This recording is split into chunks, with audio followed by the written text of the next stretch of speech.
Ruji didn't know what to do anymore. Should he leave the city and what? It's not like he was a survival expert. His school had computer sciences and home economics, not woodland survival. Sure, he had infinite money, but what good was that going to do him if he ate people? One thing he had noticed was conspicuously missing from the book he had read was a cure for becoming a werewolf. Ruji wasn't sure where to go or what to do, so he stopped and tried to think clearly about it. Since he hadn't seen any indication that people actively tried to hunt werewolves down simply for the sake of eradication, he had a little bit of hope.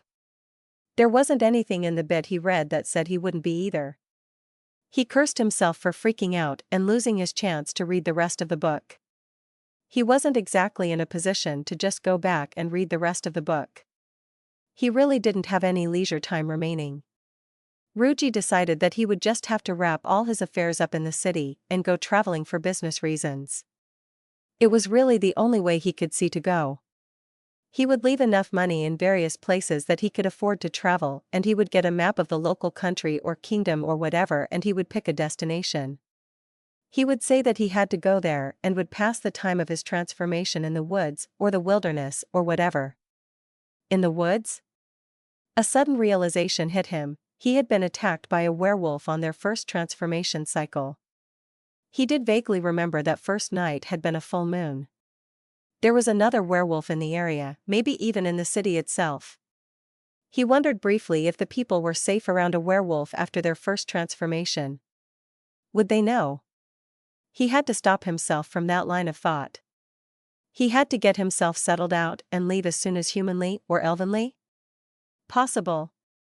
Ruji had only just left the nobles' district and was thinking on what he was going to tell Karen. He was on the South Main Road.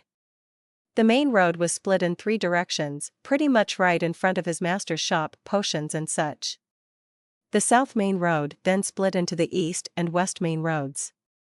It was fairly busy as usual, but not so much that he was likely to be run over, or that he was likely to run someone over if he wasn't watching closely enough, which he wasn't right now.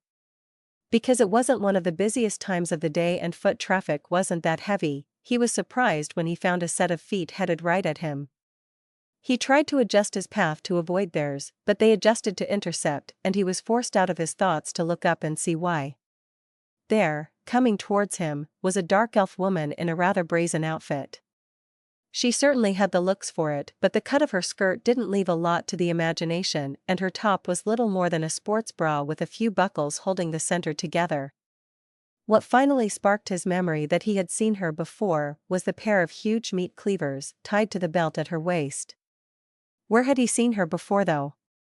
He couldn't seem to recall, but she certainly seemed to be coming to him. Her eyes were locked on his face, and she wore a grin full of an unreadable emotion. He wasn't sure if he should be wary of her or not, and decided that if she were to reach for her cleavers at any point, he would bolt while trying to get to the town guard post in the nobles' district. For the moment, he just stopped and waited for her to approach. His biggest worry was whether she was perhaps the owner of the stand that he had shortchanged on meat when he bought it off of the cat beast folk Curacao. When she got a few paces from him, she stopped and looked him up and down. Her eyes seemed to linger on his spellcasting component belt for a bit longer than anything else. When she met his eyes again, she finally spoke up, but it wasn't really what Ruji was expecting to hear at all. "I've been looking for you, you know. I'm Miyako. I've heard that you became Master Dorn's apprentice. I was wondering, would you be willing to join my party at the Mercenaries Guild? Please?" Miyako couldn't believe her luck. She had finally spotted the Sun Elf and he was headed her way.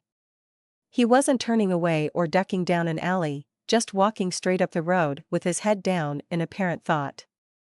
As she got closer she could see that he was every bit as handsome as she remembered, but those thoughts could come later. She had considered just asking him to tell her how to get an apprenticeship, but why would he reveal his secret to her? She needed something to use as leverage to get the info from him. If he was interested in her, she might be able to seduce the info out of him. She was reminded of the day she had almost caught him several times. He was with a woman that day, a human if she remembered correctly. Seduction might not work, but she would have to try something. If she were to give up, it would mean 3 years of trying to get an apprenticeship would have been wasted. When she got closer and had a look at him, she was startled to see him already wearing a wizard's spell component belt and thought that it really looked good on him. He would probably look good and stop that. How would she be able to get the information? She was looking him up and down when she spotted something besides his wizard's belt. He was wearing a dwarven sword of a really good make. He had all the things he would need to face about any threat. That was it, he was probably a fellow mercenary. She had her approach, now she just had to stick to it. Besides, she had been told no by Dorn, probably 100 times by now. She just had to be persistent and she would get what she wanted. Ruji was left a little speechless.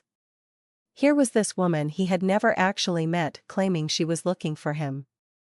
Then she says she heard he was Dorn's apprentice, but that part wasn't exactly something he'd hidden. He did kind of walk through the middle of town with Dorn, carrying an armload of wizard's supplies. She might have seen him then, but he seemed to remember her from before. Her request was the easiest part to deal with. He really didn't have that choice. Sorry, I never made it into the Mercenaries Guild. I probably wouldn't mind helping you out on an assignment or something, but you see, I can't. Sorry again. Ruji went to walk past her, but the woman reached for him. She didn't grab him, but she probably would if he hadn't stopped. He didn't have time for this. She looked a little hesitant, but spoke up after looking at his belt again. You already have a wizard's belt though. I see a bunch of the stuff in the vials on it. Is all of that for show? I mean, is that just a way to show off that you got an apprenticeship, or can you use any of that? Ooh, ouch. She wasn't being nice. Ruji was now a little annoyed. Yes, I can use some of this. I didn't just buy it as a way to show off.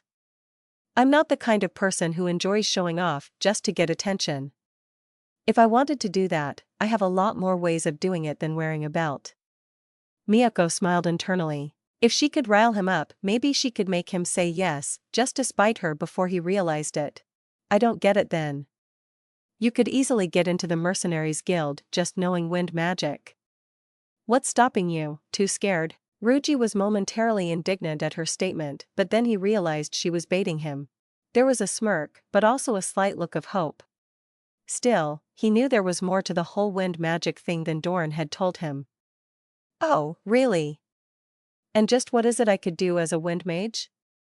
How do you know I could get in, eh? There it was, she had him now. He was the kind of guy who let his ego get him into things, and she could use that. What, you mean you didn't know? A wind mage is very useful. They can distract enemies with rustling leaves and blowing dirt. If you teamed up with a hunter, you could spook game or even monsters with sudden gusts, and then they could land a kill. You really didn't know that? Ruji was a little crestfallen. There weren't any of the really big wind spells that he was used to from manga. He couldn't afford to buy any manga himself, but his friends had money too, and he could read them at the library. In a lot of those kinds of fantasy stories, there were wind blades and tornado spells or even hurricane spells. A lot of them would have a subclass of lightning as an offshoot of wind. It didn't look like there was any of that here, and he began to wonder why. What would it take to make a reagent for lightning, he wondered. How would you find a stronger reagent with a higher affinity to air for something like a tornado? Then again, how many people here had ever seen a tornado? He had to wonder, with such a limited understanding of the world around them, how many bits of magic could he be the first to invent? It might just be a lot. After all, Dorn was most likely unaware of the potential to make a fire spell from thin air, so it served to reason that other opportunities were being missed. Maybe he. Crap, now wasn't the time for this. He needed to get things wrapped up and get out of town.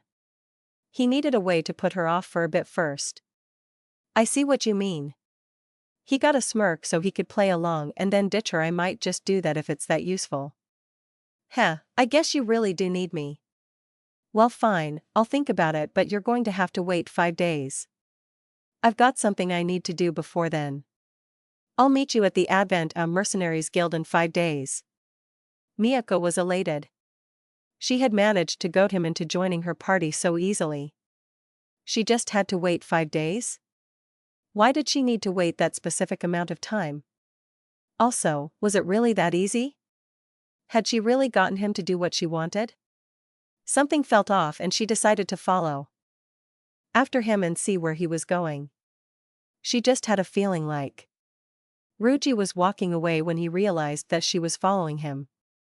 She wasn't even being stealthy about it, just walking about 10 meters behind him. Well, if she was stalking him, he didn't want to go directly to the inn and have her watching all of his goings-on. He considered going to Doran's shop, but there wasn't any other way out of there. Maybe he could lose her in a crowd or down an alleyway. Approximately the same time at the Duke's mansion. The young woman sat relatively at ease, despite the rather elaborate dress she wore. It wasn't the kind with the overabundance of frills and hanging ribbons that were in fashion in the capital. She really detested those even if they were the height of fashion, in no small part because they required a small army of attendants to fit you into and check that everything was draped the right way. She was instead wearing something a bit more practical, in red and golds, that she could get herself into and out of. She turned to regard her host before she went on. Across the low sitting table from her on the other plush, yellow, rounded couch sat the Duke himself. He was the picture of elegance as he sat there sipping his tea in contemplation. His style of dress was derived from a military uniform but was certainly none the less elegant or extravagant for the cut. His broad shoulders filled out the golden tan and purple surcoat with the heavy gold pauldron belt sitting on top of it with their pauldron capes in purple hanging a few hands down his arms. His crossed legs filled out the purple military-style trousers. He then uncrossed his legs and sat forward to set the teacup back down on the saucer in front of him. And noticed the young woman's gaze locked on him. Duke Lyril let out an exhausted sigh. Today was an interesting day, and not in the best of ways. First, he had received a report from his trust in the tax office that the strange elven nobleman that had been plaguing his thoughts had done another absurd thing in his city. Aline was a very loyal woman and he was once again glad for it. She had sent him a report that this Ruji, which was almost certainly an alias, had gone and bought the rights to a huge number of properties throughout the city. Previously, he had escaped the notice of some of the lesser nobles simply because his focuses and exploits had been almost entirely within the commoner portions of the city. Many nobles didn't bother to look at anything that wasn't directly within the nobles' district. His city wasn't the largest or the best, certainly not when compared to Tsoan, the capital, or Einar, but it wasn't some little town on the coast either. The nobles that were sent to him from the capital all acted as though the rest of the city didn't exist. That had kept this elven noble from parts unknown from drawing too much ire, but not now, not since he had purchased land within the noble's district. The sheer volume of land he purchased was absurd. How had he afforded to simply spend so much money without regard? Duke Lyril had determined that he must have come to the city with a few larger coins that he then broke to get the funding for his goals, whatever they were. After checking, he had been spotted in the money changers on numerous occasions but not breaking huge coins, but exchanging up from armloads of coppers and other small change. It was starting to give the Duke a headache just trying to parse this all out. Then this morning, the watch captain reported to him with news on the elf lord. After everything that had happened, he was sure that the man would either come to him out of respect or be targeted by other nobles and come to him for help. It was expected that the watch captain would show up, but not carrying the news that he did. The enigmatic elf lord had been confronted by a pair of the guards on duty in the nobles' district, and instead of pulling out his badge of nobility, he had baited the guards into saying something stupid. The Duke had just groaned when he heard that part of the conversation. Great, he thought, I have another one of those kinds of nobles in the city. Then the report continued and it seemed the man had told them of their mistake, only then revealing his identity, and warned them that they shouldn't make assumptions without confirming facts. In almost complete contradiction to the Duke's expectations, his parting words to them had been to watch out for nobles baiting them into bad situations. The guard captain had then accompanied the guy to his new building and he said he genuinely seemed to only be interested in what kind of business he would be opening in the place. After all, that mess was finally over, he was about to head to his office to start working on the appropriation requests sent to him by the army. That's when he was informed by his aide that his guest had asked to speak with him. He had assumed when she arrived that she would rather order his people around than speak to him. He had been informed on occasion that she would ask about something the attendants were unaware of, but otherwise she kept to herself. She hadn't been as pompous and self-absorbed as he was expecting and was out often. Now she wanted to speak to him. Her words had left him with many things to think about. There were things going on in the capital that weren't going to be good for the country. Now the question was what his guest intended to do. He looked at her and cleared his throat. Very well, you have left me in something of a spot, but I do have to thank you. If not for your arrival, I would be caught unawares when I was forced to make some choice about the succession. I doubt that many know it's in contention, and rest assured that I won't be spreading that information. As for your request that I not inform your family of your whereabouts. He sighed heavily. I shall also not inform them you are here. I trust your resolve in that regard. The Duke could feel a headache creeping between his eyes just saying those words. The young woman rose and drained her tea in one go. It was, by most regards, poor manners to do so, but she was determined to be done with this tedious business as soon as possible. The Duke hadn't summoned her since her arrival, so she had to take the initiative, and she didn't enjoy all this formality. Thank you. I know that this would be disastrous if the word of it got out. I really can't thank you enough for helping me protect the royal family. This is just the sort of scandal the nobility are looking for to undermine the crown, and I refuse to let them have their way. Ruji had been walking around the city for a couple hours now, and he was getting really frustrated. The dark elf woman was still following him everywhere he went. She wasn't so bold as to stay right within eyeshot, but he could catch glimpses of her every time he would turn a corner or turn around suddenly. He had even gone to the general store and milled about in there for a bit, and then gone into the back to review the books, which were looking great now. He told Varan that he might have to travel a bit and offered him more float money, which he said they didn't need now, before he ducked out the back entrance. He thought he had finally lost her, but then he spotted her again as he was turning the corner to the bakery, and now that he was in the bakery, he could see her milling about in the far edge of the crowd. She probably thought she was being inconspicuous, but her clothing stood out a little too much for that to be possible. The incident that morning had left him ravenous, and he was looking forward to something to take the edge off. He left after getting a couple sweet rolls, and telling Lisbeth that he might be gone for a bit. She seemed a little alarmed by that, but he told her not to worry about it, because he owned the bakery's title. She was a little mollified, but was still nervous about it. He left by the opposite side, and the dark elf, whose name he had forgotten, was forced to run around to keep up. If he didn't have so many things to do, he might find it funny. Right now, it was just making his stress ramp up to new levels. He really didn't need this right now. He needed to tell Doran and, most of all, Karen, but he didn't want to go to either of those places with this persistent woman running only a few paces behind him the whole way. He decided to go to the market to get some. What did he need there? He needed traveling gear like a cloak and such. Perhaps a backpack with a bedroll. He could get some meat skewers along the way, and he looked down at his hand, and sure enough, it was furry. Great, now I have to lose her like weight. I'm a beast folk now, he thought.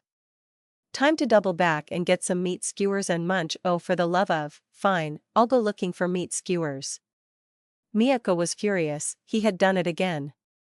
That slippery elf had gone into the market during the busiest part of the day, and she couldn't figure out where he had slipped off to. She thought he had gone down this alley, but then when she got to the end and peeked out, he was nowhere to be found. How did he do that? Ruji was just letting his nose lead him. He was in a daze and his vision was a little red and hazy, but he didn't really notice. He just followed that smell. That smell? Yes, it was that smell again, the most tantalizing smell he had come across. He was off on the hunt. He could tell that the smell went this way, and then over there. Finally, it was there in front of him. In the alley was a woman with the backpack full of the delicious savories stacked to the top. He approached her, and barely had the mental wherewithal to pull out a couple of the useless metal discs she would want. Hirako was headed to the vendor listed on this guild posting. She had found a really big dough, and was quite happy with the day. the guy on the listing had only wanted deer, which was boring, but she had enough time to go back out today because of how quickly she had gotten this one fulfilled. Suddenly, she heard someone come bounding into the alley behind her and turned to see what was going on. To her surprise, the guy who had bought the meat for a silver was back. She had hoped she might run into him at some point, but this was a lot sooner than she was expecting. Not that she would complain about making some extra coin. Something was off, something was very different about him today. She tried to put her claw on it because it was making her a tad nervous. The wind coming her way was washing her in a mix of feral pheromones, and he had used a good bit of cologne, but it was even stronger today and different. No, there was something else. She spotted that he was wearing a wizard's belt and her eyes went wide. He could do magic too? Was there anything he couldn't do? Still, there was something else that left her feeling off about the situation. She looked a bit more and finally saw his eyes. His eyes were almost glazed over and he was drooling. She was disconcerted by that and was getting ready to run, her instinct screaming at her that she was in danger. Just as she was about to turn and bolt away, he reached into his fancy pouch and pulled out a silver and then another. Hirako calmed her nerves, pushing the instinct telling her to run for her life down as she began unstrapping her backpack. The moment her backpack was in front of her, his nose started twitching adorably and his eyes fastened on the backpack. She made a note to always have his food ready if they did manage to get together. She untied the top and pulled out 4 of the wrapped bundles of meat bulging from the top of the pack, and just as before, his exchange of goods for silver was like lightning. Kia was marveling at the 2 silvers in her hand when she heard the gnashing and tearing of the meat. She looked up and he had already devoured 2 of the bundles and was opening the 3rd with his claws, not even bothering to untie the grass ties she used. She found herself captivated again and wondered if he was this ferocious when he was being intimate. Kia found her mind wandering again to thoughts of intimacy with this man and was just starting to zone out when she caught herself. Looking up, he still had 1 bundle left to go. Good. She began readying her pack and shouldered it quickly before he could finish his meal. She stood waiting for him to finish and it didn't take long at all. When the cat girl cleared her throat, it was like a sheet of glass broke and Ruji was finally in control of himself again. He looked around and realized for the first time that he was standing in front of the cat girl. It took him a moment longer to piece together that he had run off and chased her down so he could scarf down more raw meat. The blood was still all over his fingers and muzzle, so he took a moment to lick himself clean while he spoke to her. Thank you very much. That was excellent. I don't know why, but the meat you carry around with you always smells absolutely delicious. I mean, it is delicious. So anyway, thank you. Hirako smiled at the handsome wolf beast folk man before realizing her tail was swishing madly behind her, and with a slight bit of embarrassment, she discreetly sniffed the air and realized she was dumping pheromones. She couldn't compete with the amount he was pumping out, but it was a lot. She had to ask now before she lost her nerve. Well, I guess you could say I season the meat, but it's more partially curing it. You see the long thin leaves inside the big one that was wrapping the meat? That's brussels grass. It's very absorbent and has a slightly spicy flavor that soaks into the meat as it dries it. It's something my mom taught me a long time ago. So, I was wondering? Do you have your own mercenary party? Maybe you have a party you joined or even one you started. Would you let me join your party, please? Hirako was horrified as her last couple sentences had flowed out in a rush and sounded very desperate. She turned away in shame, certain that this guy would read all her signs and be disgusted by her desperation. She couldn't help her ears flattening against her head but looked back a little because she knew she had blown her chances with him, but it was still rude not to look at him when he told her so. Ruji was left rather stunned by her earnest declaration and even more so by the cute display of bashfulness she put on afterward. It took him a bit longer to form a reply and he could see her puzzled expression at the way he was acting towards her, but he had to go, he reminded himself. Oh.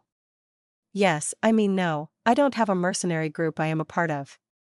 I didn't pass the guild's entrance exams, so I have to try again. I will consider your proposal and get back to you in 5 days. Meet me, I guess in front of the money changers around midday in 5 days. For now, if you'll be excusing me. Hirako was a little shocked by the way he reacted to her. It was like he wasn't reading the signs right, or maybe he was just being polite. Whatever it was, it made her a little suspicious, and more than a little curious. But she was prepared this time, and when he shot out of the alley, she waited only a brief pause before she went after him. She watched as he ducked down a side alley ahead and wondered why he would do something like that. Ryuji was in a bit of a panic. The woman he was just speaking to was following him, and he was about to transform back into an elf. He had to lose her somehow, and the only thing he could think of was ducking in and out of alleys. They were in the midst of the city, and there weren't any of his properties nearby that he could just duck inside of. He could tell that she had just walked into the alley he was in, so he sped up a little to try getting ahead of her before the transformation broke and went up another alley. When he rounded the end of the alley, he just about screamed in surprise and frustration. Who did he spot at the end of the alley but the dark elf woman from earlier? She was fortunately turned away from him, scanning the crowd.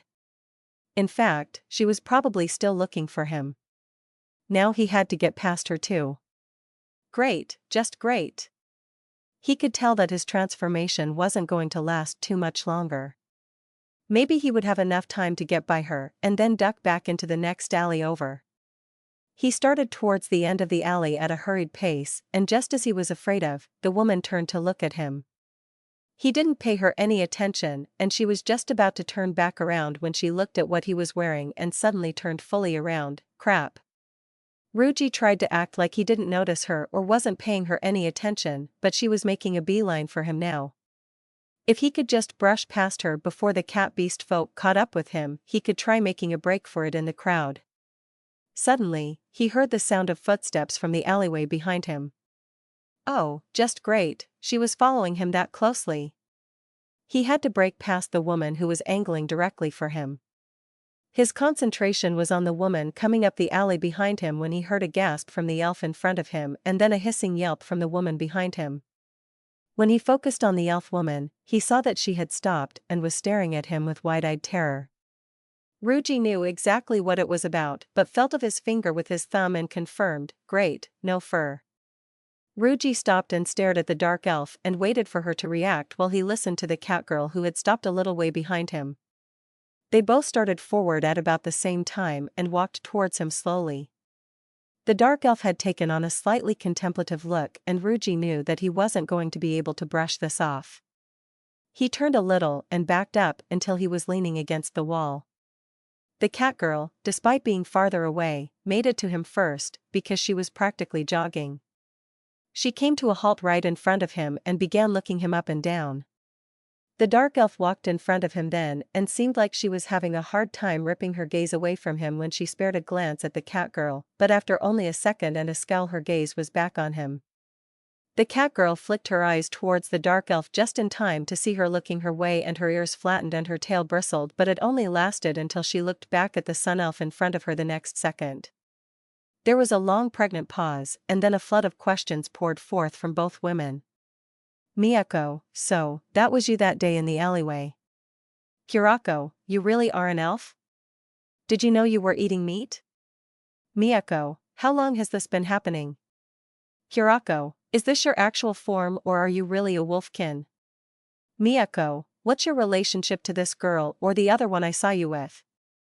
Hirako, you have another girl?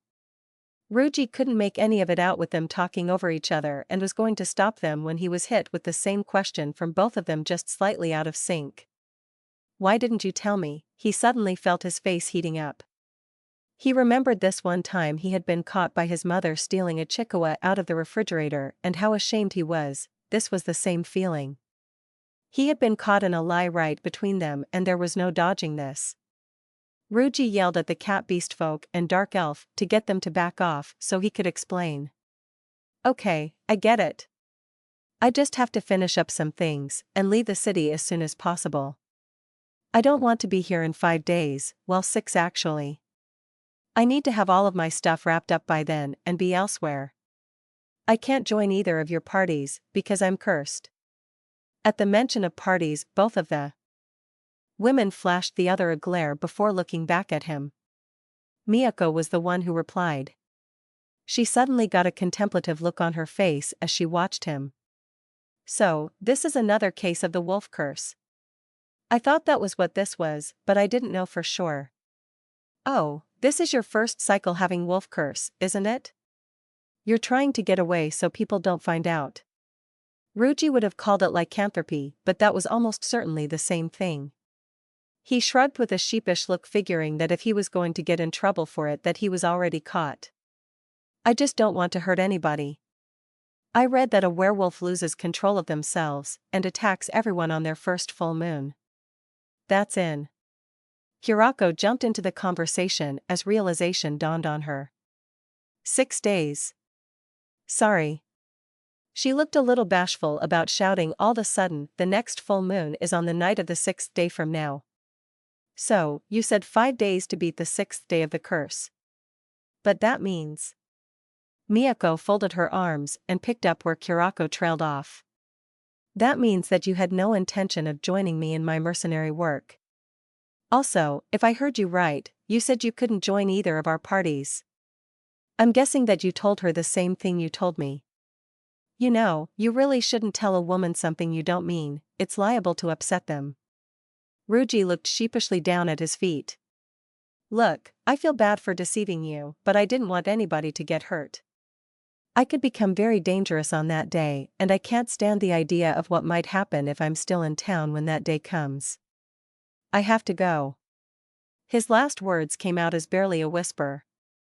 He couldn't hold the emotions back despite his best determination and slowly sunk to the ground and began to cry with his head down while hugging his knees. The sudden vision he had earlier of him covered in blood as some kind of monster and Karen dead left him both crying and gasping for breath. Both women looked at one another, but they were both too shocked to hold any animosity, and both squatted down next to the man one after the other. Ruji didn't know they were next to him, but suddenly he felt a hand on his shoulder and his anger at his situation came bubbling to the surface. If you're going to report me to the town watch, you better hurry up before I can get away. Or maybe I should just let you cut my head off with those cleavers. Anything is better than that. Miyako visibly recoiled from his words, and she couldn't help but feel her emotions being drawn to him. She wrestled with her emotions for several seconds, and that was the reason the beast folk girl beat her to the punch and suddenly embraced him from the other side. Miyako was still hesitant, and all the more so since the other woman was literally right there, but she felt her heart ache with sympathy and longing and couldn't stop herself from leaning in and hugging the cowering, vulnerable, and oh so handsome elf. It took Ruji what felt like forever to finally get a rein on his crying and bring himself back to awareness of the world around him. He was shocked to suddenly discover that the two women were both hugging him. When he flinched, they both disengaged from him and he sat up. Hirako leaned over and started licking his face without thinking and only stopped because he giggled at the absurdity. Miyako had to chuckle when the catgirl realized and turned beet red before falling backwards on her, but when her legs wouldn't respond from them falling asleep while they were squatting too long next to Ruji. Miyako them exclaimed in an excited voice, getting the attention of the other two on her. The sudden shift of attention was enough to make her fall over too, and as she was rubbing her legs in pain, the other just chuckled a bit. After waiting a moment for the feeling of a swarm of angry bugs to leave her legs, Miyako looked at Ruji and continued. Now that I think about it, I know what to do about the wolf curse. I'm studying to be a summoner after all. Ruji was wary of getting too much hope because it just didn't seem likely. Too often he had gotten to within a meter of some goal only to fall flat on his face at the last. He thought back to his many failed hobbies, culminating in the last one where he had almost won the exhibition match to represent his high school only to blow the last deciding shot of the match. So it was with that caution that he answered her claim with one simple word. Really? Miyako looked at him and her jubilant mood seemed to evaporate. Well, to be honest, I never got to start any training. I came from a village that had a history of having strong summoners, but I left home before I could train with one, assuming they would have trained me. I was going to get Master Doran to train me, but then he found an apprentice and told me to stop asking him about it. I was actually hoping that you would tell me how to. Miyako couldn't bring herself to finish the sentence, and that led Ruji to misunderstand. Maybe later, but I actually meant the part about knowing how to deal with the curse. You actually know what to do about that? The book I read didn't mention anything about that, or at least I don't think so. Miyako perked back up and nodded her head vehemently. One of the men of the village caught it when I was little, and the summoner at the time had to handle him. It was actually quite easy. They just put him in a very sturdy room that was deep in the stone and put silver all around the room. I think they nailed it to the walls so that he couldn't break or dig out of the stone on the weakest wall. The only wall facing into the village's central passage. If you put enough silver around you, there won't be a problem, because a werewolf in full form can't touch silver. Oh, I guess that probably won't work though. Having enough silver to cover one wall was one thing, and it took all the silver in the village to do it. I guess that you wouldn't have that much silver, and you would need enough for every wall. She began to look miserable that her vaunted knowledge was useless, but then Ruji started laughing. Actually, if it's just silver, I have plenty of that. I was worried that it would be something really complicated. That is all we need, right? Miyako had an introverted look, while Kurako looked desperate to get attention, but had no way to do so.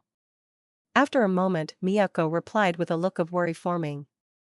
There may be a problem after all. It would take a really strong building, and I don't think any of the buildings in the town are strong enough.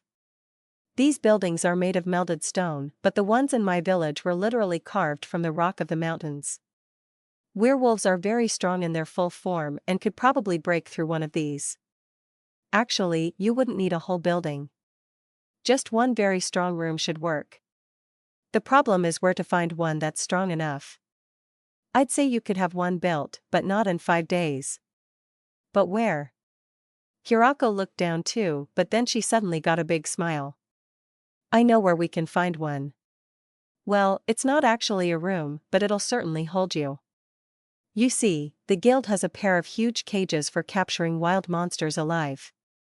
The only problem is there aren't very many mercenaries capable of bringing in a big monster alive, and the ones that can are too busy killing them to bring one back alive. By this time, Kurako was practically bouncing and her tail was swishing wildly. It's perfect.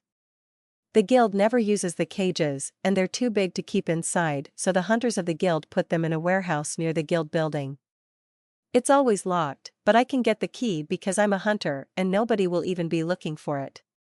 We'll have the building all to ourselves for as long as it takes. Ruji got increasingly more relieved as they talked. Finally, I can ride this thing out and I won't have to worry about hurting people or worse. Thank you, both of you. If not for you, I would. Kurako cut him off with a smug grin. That's right. Without us, you would have to run from the city with your tail between your legs. But this isn't going to be free. You need me to get the key for you still, and I have a condition. Seeing Kurako's smug grin, Miyako's heart sank.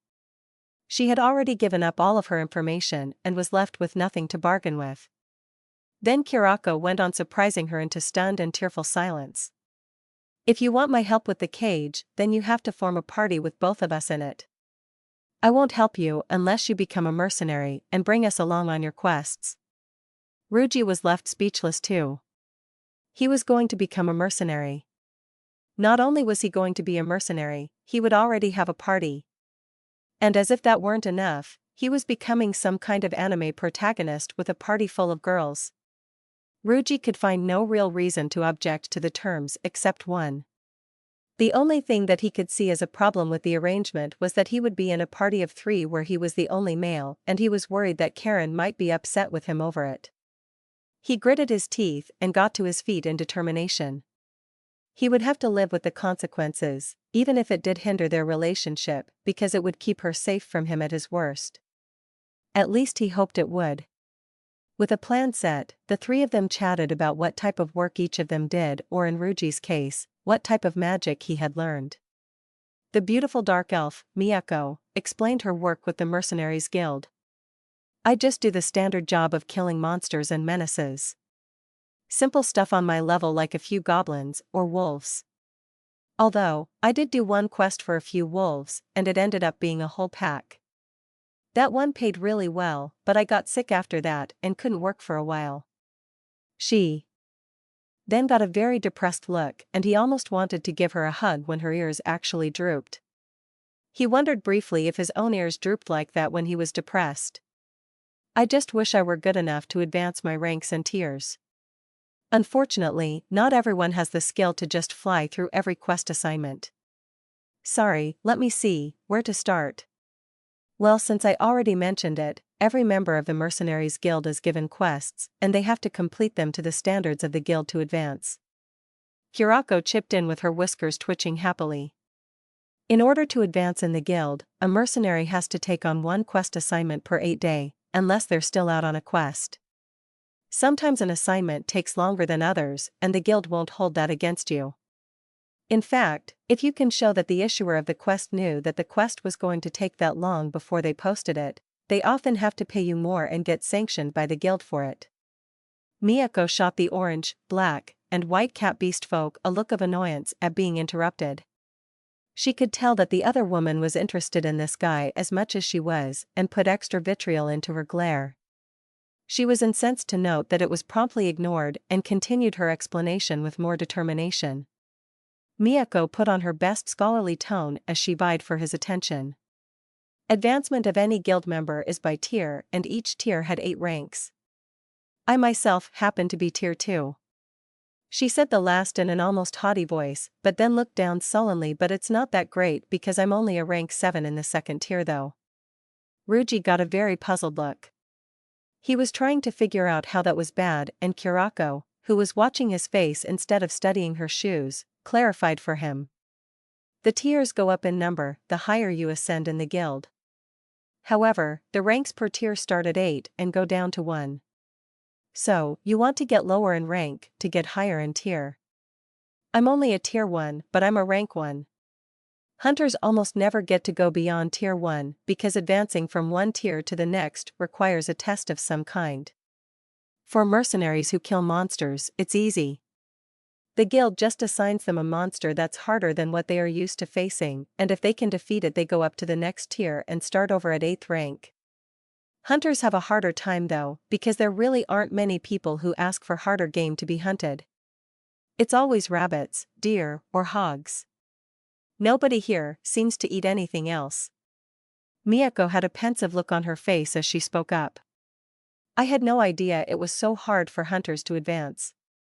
I've been a mercenary for 5 years, but I just keep messing up. That's why I can't advance very fast. I would probably be a good bit farther along if I had been in a party. I just don't really trust most of the people who sign up as mercenaries. When you consider that most mercenaries are men, there aren't very many chances to party up unless you are prepared to indulge the whims of the men, and I won't. Sorry for going on and on about my problems. So how long have you been a hunter? Kurako stopped and visibly had to think her way to the answer. 8, I was 8, so that means I guess it's been 8 years I've been hunting for the guild. I went out with my mother before that, but she went out on a quest one day while I was watching my little sister and didn't come back. So, 8 years. Miyako had that deer in the spotlight look, but Kurako didn't seem to notice, and just continued. By this time I would like to have had my sister out hunting with me. I can't take her out of the city, however. She was born frail and gets sick far too easily. I've been worried that either she or my grandmother would get sick one day and not recover. It's not like I could afford a priest to heal either of them if that happened. All the times my little sister, Mankusu, got sick the last time, all we could do was give her medicinal herbs and warm broth while praying that she would live through it. Because of all the times she's been sick, she looks like she's only 5 even though she'll be 12 when summer comes around fully. Ryuji had heard enough that he was convinced. These women needed his help and he would be there to provide it. If your sister gets sick again, I'll pay for a priest to heal her, your grandmother too of course. I can certainly afford to keep my teammates' families healthy. I'm also going to make it so the living conditions are a lot better for everybody in the Northern District. I plan to make it so this city doesn't have any slums nor anybody who would live in them. I'm going to build better housing there and start a number of businesses to keep everyone there employed. Hirako got a wistful look on her face and her ears began to flick. I hope we can get successful enough that you can afford to do that. I know a lot of people that quest for things, but most of the time it's just for themselves and their own gains.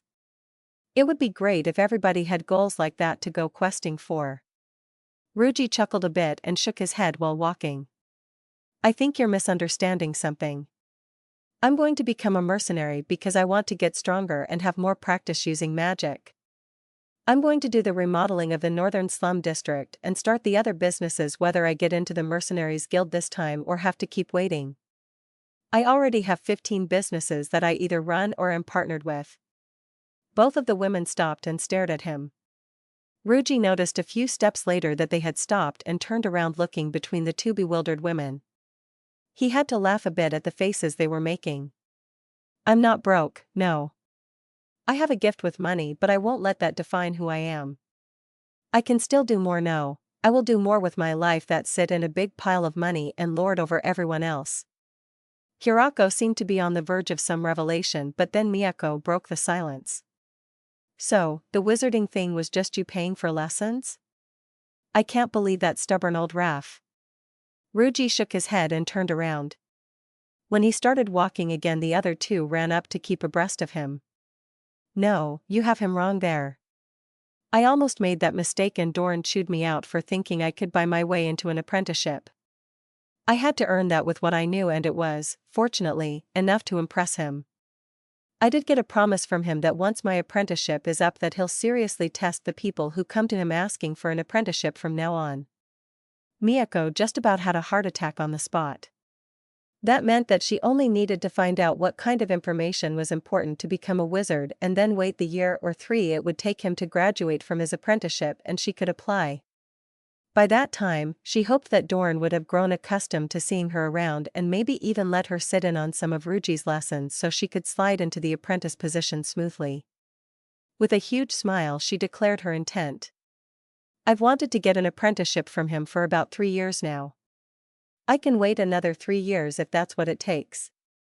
Ryuji scrunched his brow in confusion and could feel his ears doing something. Why would you wait 3 years? He'll take on an apprentice even if they can't afford their supplies. I just cleared that mistake up the other day. I thought I had to wait for his permission and he thought I couldn't afford them, so we were both waiting on the other.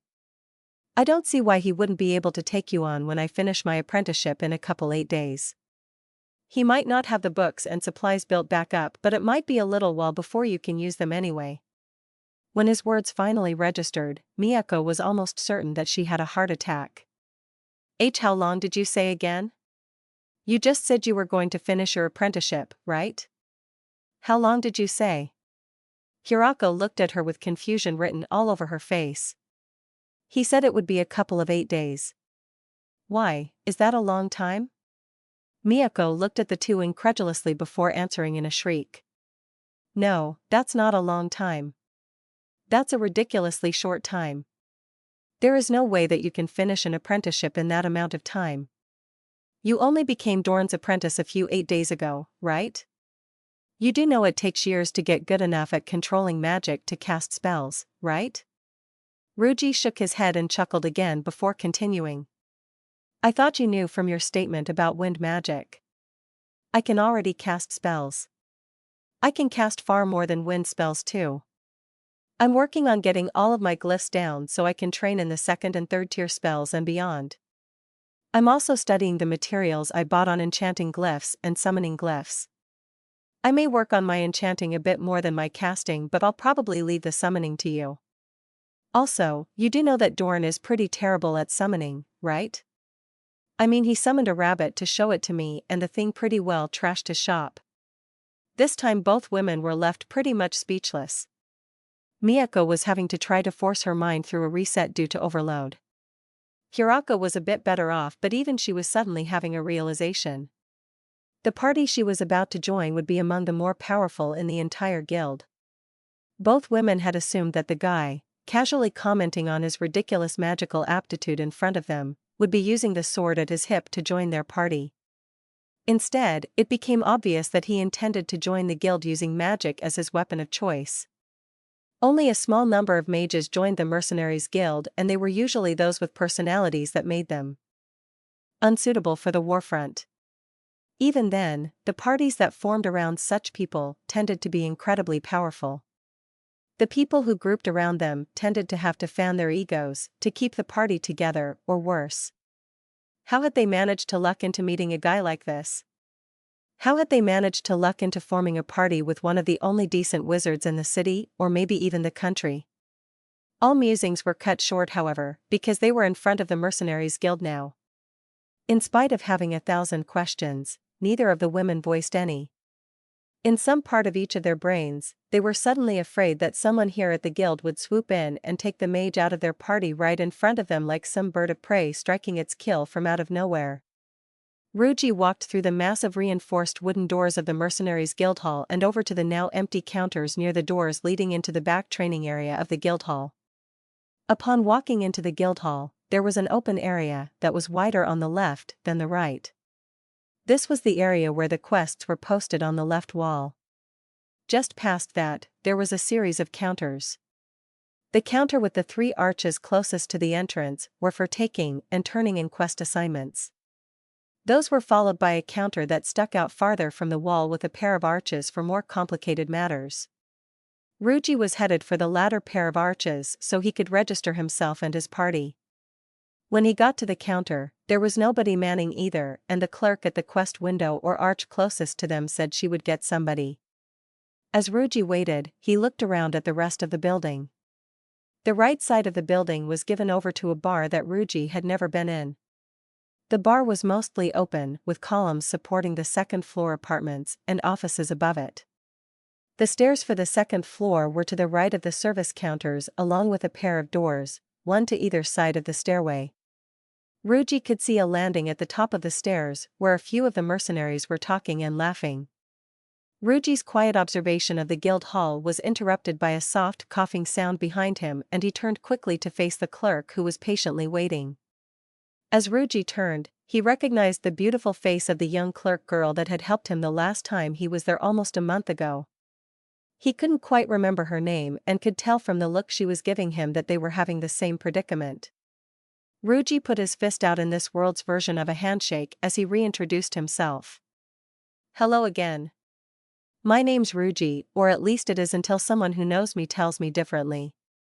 You told me last time I was here that my guild registration would be good for a bit of time and I would just need to come back when I was ready to complete it. The blonde clerk looked up at him with a warm smile as she pushed her fist against his and felt the slight pressure before they both dropped their fists. Listening to what he had to say, she remembered him pretty clearly, but not his name. She was far too busy to remember every mercenary to walk through the doors of the guild hall. She looked him up and down and then looked at the 2 women behind him and recognized both of them as regulars. My name is Reina. Great to see you again, my lord. I see, so you took my advice and hired a couple of mercenaries to take the entrance tests for you? When he shook his head, she looked closer and spotted the sword on his weird belt. That couldn't be what it looked like, probably just for bluff. The sword will be your weapon of choice then? Ruji could see the confusion mounting on the faces of the 3 women. Reina's, he could almost understand if mages were that rare, and since he apparently shouldn't be able to do magic yet. The confusion on the faces of his new companions he couldn't fathom. What's with you 2? You look like you have a question, so out with it. Hirako was the quicker of the pair and was already asking just as Ruji finished speaking. What do you mean, my lord? Did I miss something? Is there something you forgot to tell me? Realization dawned on Ruji, who suddenly adopted a sheepish look while explaining. Oh, yeah. Sorry about that. I'm actually a noble, I thought I had mentioned it. He said this while pulling up on the chain through the small gold and silver bar pendant around his neck. As the others began to freak out a bit, Ruji turned to a very bemused Reina and continued. It was suggested that I go train with the wizard Dorn. I took the advice and am going to register as a wizard. I'm still in training, but I was told that even if I could just perform a bit of wind magic, it would ensure my registration with the guild. All three women looked about ready to pass out, but Raina regained her professional composure first. That's quite the claim. You do know that you will have to demonstrate the ability to cast the wind spell in question, correct? And that you will have to do so in front of witnesses, milord? I can't take the word of a third party, if that's the reason you brought them here. Ruji could feel the grin creeping across his face. Lead on. I don't mind. Oh, also, I have a message from Master Dorn. He says that he will be taking on apprentices after this, but only those that can demonstrate some aptitude for magic. However, I do believe that my dark elf friend here is going to be applying for the next available apprenticeship with him, so you may want to hold off on the announcement. Certainly, you'll want to see if, in fact, I can even cast magic as I claim. Raina felt awkward as she led the elf noble into the dirt-floored rear of the building. This larger portion of the massive building had been left without floor paving stones to make it a better area for practicing. As she walked towards the rear of the building, she caught the eye of the gnome warpriest Shrain, who was filling in for Glace, the cleric today. She motioned him over before looking to another sun elf named Laren Goldenleaf and motioning him to follow them as well. As the procession reached the rear wall of the old building, all eyes turned to Raina expectantly. Just as Laren was about to state his inquiry to the human girl, he saw the face of the other sun elf and realization dawned. Shrain, having never even seen Ruji, was the one to speak. Okay, young lady. I believe an explanation is in order. Why have you called us away from all those thousands of non-existent people we were supposed to be training? Hurry up now, you see them all tapping their feet over there. As the ever-present thought of the relation between gnomes and chibi anime characters surfaced in Ruji's mind, he decided he quite liked the grinning instructor who was dressed like some kind of chunny character. Raina seemed less impressed, but still smiled as she answered his question. It requires the presence of 3 guild employees as witnesses anytime someone registers as a magic user of any kind. That makes your presence the most important here, Master Shrain. The gnome turned to regard the elf wizard and looked him up and down, his eyes finally settling on the belt before he spoke. Shall I assume that we are to have a demonstration of wizardry? Haven't had a new wizard join the guild in, 10 years or so? Raina smiled with a look that was screaming, please don't be some kind of prank or noble's legal trickery. Just so, Master Shrain. So, please tell us which type of magic you'll be demonstrating, Milord Ruji. You mentioned wind magic, do you know any other types of spells? Ruji was quite ready to do the presentation at the head of the class and smiled at them all before answering in a very matter-of-fact tone. I will be demonstrating my aptitude for all 6 elements of caster magic consecutively. The last word was in Japanese, and he had to backtrack one after another.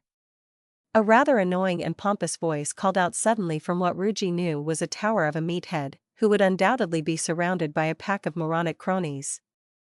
Oh, really? Bullshit. Well, go on. This farce I've got to see firsthand. Ruji turned to face the mountain of testosterone-fueled derision, whose name he had unfortunately committed to memory. Hello, Locke. I'd be happy to demonstrate my proficiency in magic to you.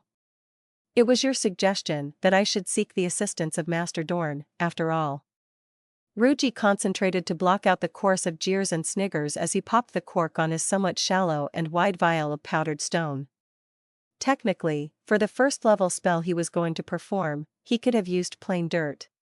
He carefully controlled his mana as he dipped his finger down to the grainy sand and pulled out a rod of the powdered stone that was about the width of a pencil lead and only a couple centimeters long. He then drew a brown ring in the air with his mana and used a perfected flourish to both draw the circle perfectly but also to follow it immediately with the triangle inside.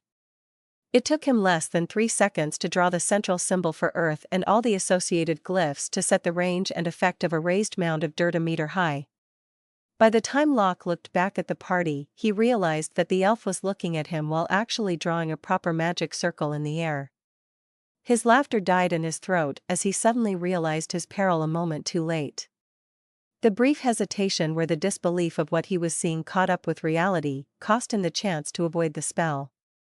Suddenly, Locke found that he was sent flying a couple meters in the air as the ground beneath him suddenly bulged up like one of his biceps.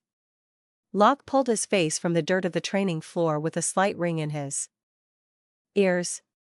The moment the ringing stopped, he heard the laughter of almost every person in the training room, save and except his own men. Locke had a severe scowl on his face as he walked to the far end of the room to watch the asinine elf perform his petty magic show.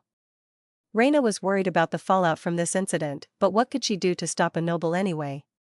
However, she couldn't help herself and burst out with laughter the moment that Locke was sent airborne. She had thought to stop the guy once she realized what he meant to do, but he was damnably fast and had already pulsed the final bit of magic through the magic circle before she could utter 2 words. After watching him cast the spell, she was astounded at his power and accuracy, and even more with the speed with which he managed to cast.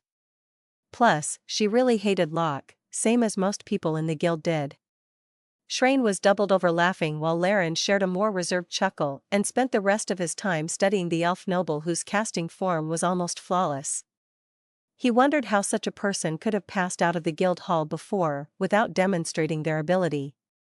He certainly wasn't going to believe that this vaguely familiar guy had only been studying magic for a short number of 8 days. Once everyone was done laughing and wiping the tears from their eyes in the case of the gnome, Ruji really liked him now that it came to it. Ruji went on with his demonstration. He left the cork, which was attached to the belt by a thin leather thong, hanging and opened his next vial over. This one contained a bit of water from the river, and with this one, he performed the first level water ball spell. He used air to draw a smoky white magic circle and cast a breeze spell that was strong enough to cause dust to climb into the air behind them and also cool them all off nicely. The next tube over was full of what appeared to be a white powder, but if anybody got close enough, they would see that it was crushed clear crystal in bits. For this spell, Ruji needed something else, a focal point. He handed his sword to the increasingly impressed Laren, and the sight of dwarven banded iron drew another gasp of awe. Dwarves were notorious for their disdain of other species, and rarely sold their best items to them. Ruji made the sword the focus of the spell, and the brightly glowing circle vanished to be replaced by a blinding glow on the blade of the sword. By this time, the rest of the people in the room were gathered loosely around, watching the rare demonstration of magical prowess. As the sword flared to brilliance, many of the onlookers were so startled that they yelled or screamed in the case of one unfortunate fellow. Ruji had to put the sword back in its scabbard to hide the blinding light. The flash of brilliance was bright enough to be seen all the way across the room where Locke stood brooding over his bruised ego. His seething hatred of the tall sun elf was something new to him. There were people that had bested him in the past, but never had anyone humiliated him. He was supposed to be the only one who could humiliate other people. How dare that scrawny little knife-eared bastard? Suddenly, a plan came to him. He would humiliate the little prick who thought his magic counted for shit. He would charge across the field and the room and swing at the stupid little shit's head.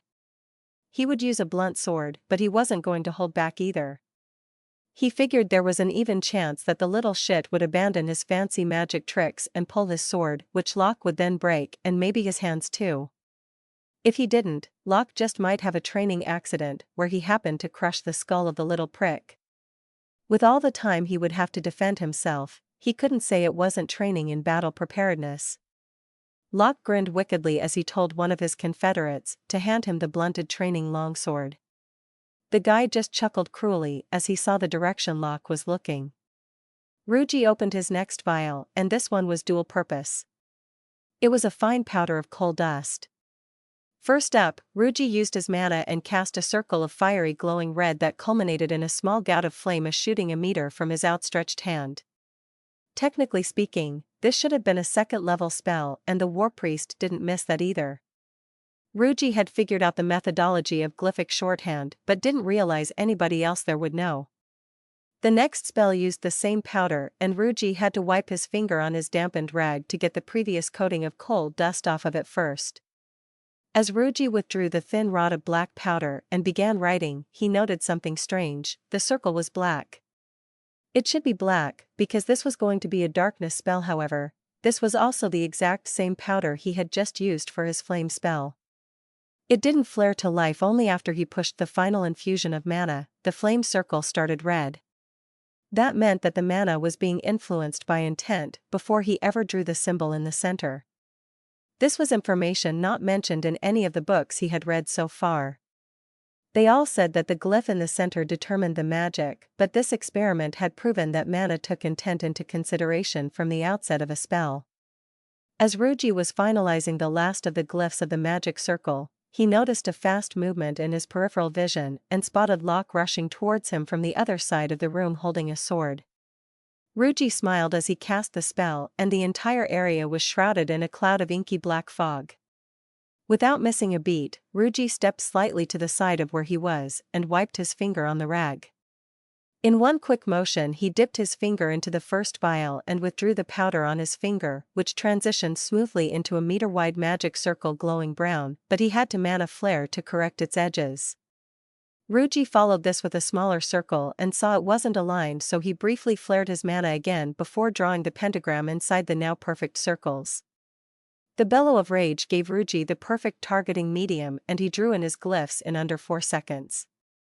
Just as Locke came into view and charged towards him, he flared his mana the final time and the charging berserker was met with something he never expected. In the heat of full rage, Locke had seen the cloud of fog block his vision and had to slow so he wouldn't brain one of the other people from the guild instead. This infuriated him further.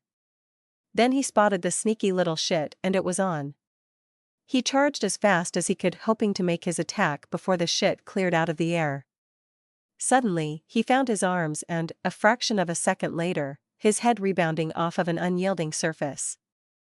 As he blacked out, he had a fading view of a giant stone wall that shouldn't have been there. Shrain saw the whole incident with only brief interruption. His god-granted abilities allowed him to see through magic obstructions. He was also positioned in just the right place to see the start of Locke's charge and the moment he had activated his berserking rage ability. He was going to warn the young wizard, but then he saw the look in his eyes. He knew of the attack and was acting accordingly. Shrain watched as the Sun Elf Lord calmly stepped to the side and began preparing a second-level spell that he promptly finalized moments after. Locke was in the midst of a rage and didn't notice the circle was pointed directly at him. How had the guy seen him? Or did he see him? Suddenly, a stone wall a good 8 arm spans across and the same high sprang from the ground in a cloud of flying dirt. The meaty thunk that could be heard on the other side was satisfying.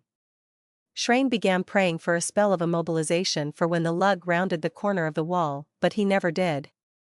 A short while later, Ruji could be seen exiting the Mercenaries Guild wearing a giant grin. There were a lot of people who thought it was because of the successful formation of his team. This earned him a lot of glares, especially from the male mercenaries in the bar of the guild hall. None of them would say jack shit to him, however, because another member had gone out ahead of him and relayed the whole story. Some thought that he was exultant at the fact that he beat one of the guild trainers. Some were even sure of it because they had heard the interplay between the two men beforehand. These few were also wrong. A few minutes' walk from the guild hall, Kurako finally asked the question that had been bothering them both. "Milord, is it? Why are you grinning like the goblin that stole the crown?" Ruji couldn't hold his excitement and was desperately waiting for somebody to ask him that question. "I just can't believe it. I've never cast a second-level spell before and it went perfectly. Did you see it? That wall was huge." Ruji went back to the inn and for the first time, he hid something from Karen. He desperately wanted to brag about becoming a mercenary, but at the same time, he really didn't want to admit that he was now in a party with 2 other women. He decided he would see how the whole werewolf thing went and then he would either tell her or maybe be killed as a mad beast. When he got to his room, he realized that he had forgotten about the satchel of food he had been carrying around the whole day and cursed himself for being an idiot. He spent the rest of the night reading and writing in his journal. Oddly, he found himself with a surplus of things to write into the journal. He of course included the information about werewolves, but he had a lot more too. There was the section for happenings in this world, of which he had a lot to write about. The biggest addition to his journal was in new ideas for spells, spell components, and spell techniques. He wrote down his hydrogen-oxygen fire spell in as much detail as he could. The knowledge of what those atoms were was the hardest part of explaining it. He knew about science, but he also knew that if he were to try to explain it for somebody else, there was probably no way they could repeat it. He wrote in his observation about mana following the intent of the person wielding the spell and not being totally determined by the glyphs at the center of a spell circle. He wasn't sure how this would be useful, but he thought that with proper investigation, he might find a use for it. He then started going fantasy geek and writing all the different spells he could remember from any anime or manga that he hadn't seen or read about here, which was most. He paid special attention to wind spells, which he considered woefully underused. He wrote in some ways he thought a wind blade might be feasible. He also began thinking of how to find better versions of reagents for spells. He began by trying a wind spell with regular wind and then followed it by one where he used nitrogen only. The effect wasn't obvious till he tried it on a lamp. The same level of wind spell when used with only nitrogen as a spell component and the spell tailored with one glyph added, put the lamp out almost instantly. His next bit of speculative writing is over the possible reagents. He remembers that quartz is a piezoelectric conductor and thus a powder of that, maybe mixed with silver or gold dust, might just work for lightning-type spells. Would phosphorus make a better fire reagent? What about water created by magic? Is it purer than the river water? If that won't work, what about water that was boiled and condensed again? The next day he woke up and attended to his morning ablutions, but Karen had been awake for a while. He told her that she could wake him and he would be willing to perform a bit of morning magic anytime. That earned him a kiss, but she refused, saying that it was hers and her family's job, not his. He shared a bit of sweet bread with Karen before going to Dorn's shop. He began learning the glyphs for enchanting and summoning. He had extra incentive to make sure that both of them were successful if he wanted bathhouses, and to provide Miyako the boost she needed to get an apprenticeship with Dorn. The work he was doing on learning the more complex structuring of the glyphs for use in second and later tier spells was coming to him like second nature because it was. He was used to using an ideographic language since kanji was based off of old Chinese characters and represented long sets of ideas. The glyphic form wasn't very hard to figure out and began using shorthand. As practice, he took lessons learned from books and tried to summarize them using only the glyphic structures, but it was usually too Spartan. Dorn noticed what he was doing and told him that he was the strangest and possibly the cleverest apprentice he had ever heard of. The idea once explained was something that Dorn himself decided to try practicing, especially with the enchanting which he was having trouble with. Dorn began to suspect that he wouldn't be the master for very long and that his pupil might well change the way a lot of wizards saw magic. After they were done for the day, Ryuji was allowed to leave early, but he didn't go to see the cats. He went to see one certain cat beast folk and a dark elf. Hirako got the key without anybody even looking at her. When they went across the street, they saw the building they were going to be using. It was indeed a warehouse that looked like it used to be one of the outlier buildings of the church. When they went inside, aside from being hot and smelling of stale air, there was nothing too surprising. There were tons of crates full of odd monster parts in giant crates stacked everywhere. The cages were at the back of the warehouse and were just as big as Kia said they were. Each cage was big enough that he would only have to duck a little to stand in it. He handed everyone several silver and told them to rub it all over the bars. They were a little puzzled till they saw the silver coat the bars where Ryuji was rubbing them together. The bars had a minor coat, but he wanted to be certain and coat every bar thoroughly. He also identified a weak spot. They hadn't covered the bars on the floor. Miyako asked how he would stay in there if the bottom was plated, and he told her he would bring a blanket. The women were ever amazed at his ability to hand off silver without concern. In order to address the issue, he asked them what would cost him more, a bit of silver or going on a killing rampage, and they understood his lack of hesitation. They made plans to meet up every evening and work on the cage. He did end up visiting the cats, but was happy to discover the place bustling with work crews. Both at the old building and at the general store. The bakery was selling more bread in the slums pavilion than Lisbeth had ever imagined was possible, and she had people from there working in some of the various bread stands. Lisbeth had basically adopted a family of red weasel beast folk the way he had the cats, and he had to admit that the kids were very, very cute and liked to cuddle. One small problem that arose was that the guild required every member to go on a quest every 8 days. Ruji wanted to go on a quest but had a lot of business to attend to and couldn't yet. The women were both in good standing having completed quests within the last 8 days, so he paid them a silver each to keep watch and make sure nobody found out about the cage. This was a bit more than what either of them would make on a quest, but with little to no risk. Ruji told them that once the moon madness was past, he would go with them and get each of them a new set of armor and new weapons if they wanted. He even promised that he would take care of Kirako's family, but she refused, stating that it was her responsibility to her family. He took the papers with the prototype for the magic circles to be used in the bathhouse and as a magic meter to Dorn's shop. He was so drunk that night that he had forgotten a lot of the details, but when he saw the work, he just about passed out. He had Ruji redraw and rewrite all of the theory and formulas into a new journal that he gave him and immediately dropped the enchanting project he was working on in favor of the enchanting of the magic meter. Dorn told him that as a wizard he was going to become rather famous and also the object of a lot of criticism. Ruji asked if he could put it off on Dorn since he was actually the one to suggest the idea. Dorn was baffled by this as he didn't remember any of that, but Ruji told him that him, Dorn, and the regular from the inn had sat down and hashed all of this out. Dorn asked why he was passing on the fame and fortune and Ruji told him that it wasn't his idea and besides, he wasn't in need of money and didn't like a lot of attention just for the sake of attention. Dorn agreed reluctantly but insisted that any profits would be shared 3 ways. Ruji agreed so long as Dorn agreed to share expenses with him for the development of the project and eventual business. Dorn was a little conflicted with that but agreed because he knew he didn't have the finances to build a new business like what this deserved. Ruji had to speak to the crews from the building projects. There were 6 crews of carpenters total and 2 of stonemasons. Ruji asked if they were able to break off and train in any way. 2 of the crews were comprised of more than 1 professional and a third had an apprentice that was close enough to be allowed to head a crew provisionally.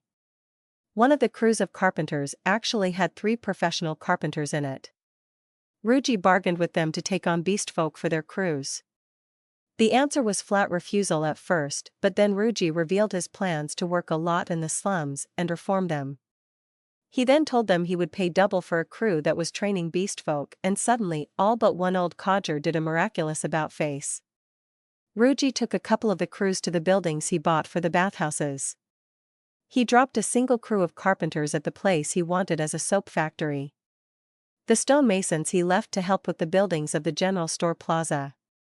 The general store, oddly, got a lot more business just because there were people working on it, go figure.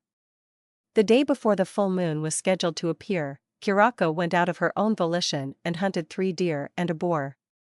Ruji wasn't sure what to make of that, but he couldn't deny that the idea of being a werewolf was a lot less scary if he was going to be well-fed the whole time. He might still be irrationally angry, but at least he wouldn't be ravenously violent. Kia stored all of the meat in a chest that was enchanted to keep meat preserved. The chest was sitting in the warehouse and used for the same reason as the cages were. It was a little amazing to Ruji that so many useful and, in many cases, very expensive items were just thrown into a warehouse. It began to remind him of how government spending supposedly worked back in America on Earth. Use the whole budget and store the excess where it won't be seen by the public. They had plated the bars with as much silver as they could get to go on them. They even heated the bars of the cage so the applied silver would partially melt to the steel bars. The pad that Ruji brought, he affixed to the bottom bars with a glue made from some kind of monster drool so that even if he became violent, he was less likely to end up standing on the silver. He didn't know what would happen if he were to touch the silver, but he was hoping it wouldn't be death. He decided he would have some harsh words for the Yuma if he did go insane and touch the silver, then die. Ruji had been telling Karen about all the advances he had made around town and his various plans for other things he wanted to do. He told her about his enchantment practice and the machine for testing people for magic. One subject he avoided was what he had been doing in the evenings. With everything he was doing, it almost seemed that he wasn't skipping any time, but Karen still felt like he was holding something back. She decided to let it go and just trust him to tell her everything he could. She assumed that there was some kind of political backfire that he was hiding from her and he was trying to keep her out of it. That's why she was prepared when he told her that he needed to talk to her. He was trying to look casual about it, but it only made the tension stand out more. "Karen, do you have a moment?" She looked to Teresa and she just shooed them off. "Hey, listen, I have to go back to the shop. Tonight and all through tomorrow I won't be able to come back to the inn. I have to help Dorn with the enchanting of the meter and we have to do it in the dark so we can see if the enchantment is working." Karen reached up and pulled him down to her so she could kiss him. When she let him go, she smiled up at him and tried to act like everything was fine. Somehow she just had this terrible feeling that he was going to spend the night with another woman. She couldn't let it show, no matter what. She was not close to his station, and if he was toying with her heart, she would have no choice in it anyway. Better not to know, right? Why did it feel so much like there was something he was hiding from her? Was he really the type to keep secrets and go running around with other women? As Karen went back into the kitchen, Ruji could feel that something was wrong and he knew what it was. He should have told her the truth. He had already been found out, so what would it matter if he told Karen? Could he just come out and tell her, "Oh, by the way, I've been hiding this secret from you this whole time?" He had to put it out of his mind and just went upstairs to grab a few things he wanted from his room. When he got done, he came downstairs to find Karen standing there with a linen wrapped around something. She smiled and told him it was for him and Dorn. He unwrapped it and found it was some of the leftover nut bread, some cured ham, some berries he didn't recognize and a small cask that he assumed would have ale. He thanked her with a long kiss that got a lot of jeers and left. At the end of the street, he turned left and went to see Dorn. The old dwarf was so wrapped up in the experiment that he hadn't noticed Ruji was there till he was looking for a set of tongs and Ruji handed them to him. He just about jumped out of his skin when he did. Ruji left him some of the supper, courtesy of Karen, and the whole cask of ale. Dorn didn't wait and just popped the end off of it before downing half of it all at once. Ruji then excused himself and headed to the guild warehouse. When he reached the building, he knocked on the door 3 taps 3 times. They had set up a code for entry and the door was opened quickly and closed just as quickly to avoid suspicion from any passerby. Ruji was only too keen on not being followed and/or interrupted during the next day of likely unpleasantness. They had a few feet of stone to buffer the likely snarls or whatnot, but he was afraid he was going to howl and blow his cover. Ruji turned to the women one after the other. "Have you both eaten?" At their nods, he continued, "Okay, Miyako, you said that somebody from your village turned into a werewolf. When did he first start to change into his full form?" Miyako looked to the side uncomfortably. "I don't know. It was a long time ago, well, not really that long. But it seems like it was a really long time, because I was just 10 when that all happened." He grimaced and looked to Kurako. "I guess you better go ahead and open the cage. I was hoping to find out when I would start the change, but I guess that wasn't my fate. I will spend all the time from now until I change back in the cage, just to be safe."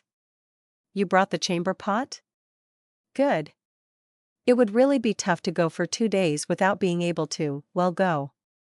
Kia chuckled at the bit of humor, but turned back with a worried look. She walked over and put the key into the cage that was looking decidedly fancier than the one next to it and opened the door of the cage.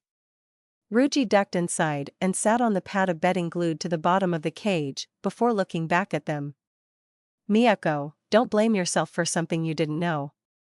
Ignorance is not the same as stupidity. Ignorance just means you don't know, and is something you can fix.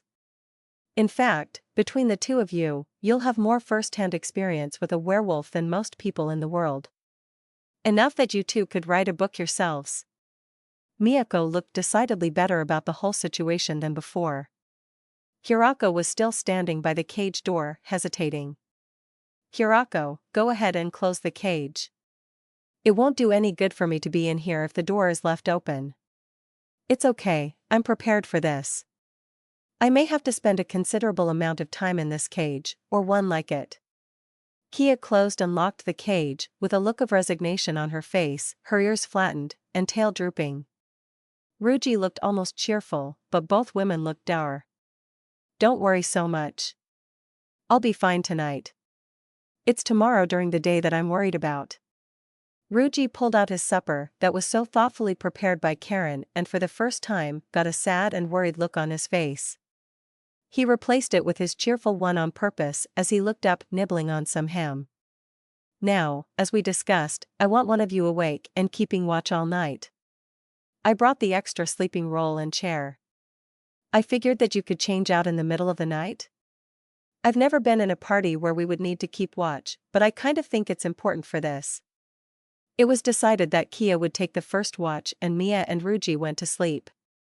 Nothing had happened for several candlespans, and Kia had to stand up and walk around to stay awake. She investigated some small sounds and managed to sniff out a hidden rat's nest, but the rest of the time was very boring. She had sat down on the chair and, just as she had feared, began to doze off. She was in this state for an indeterminate amount of time, fighting to stay awake and losing.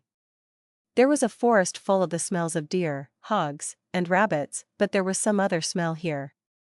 Kia looked around the trees and through the bushes, trying to find the source of that smell.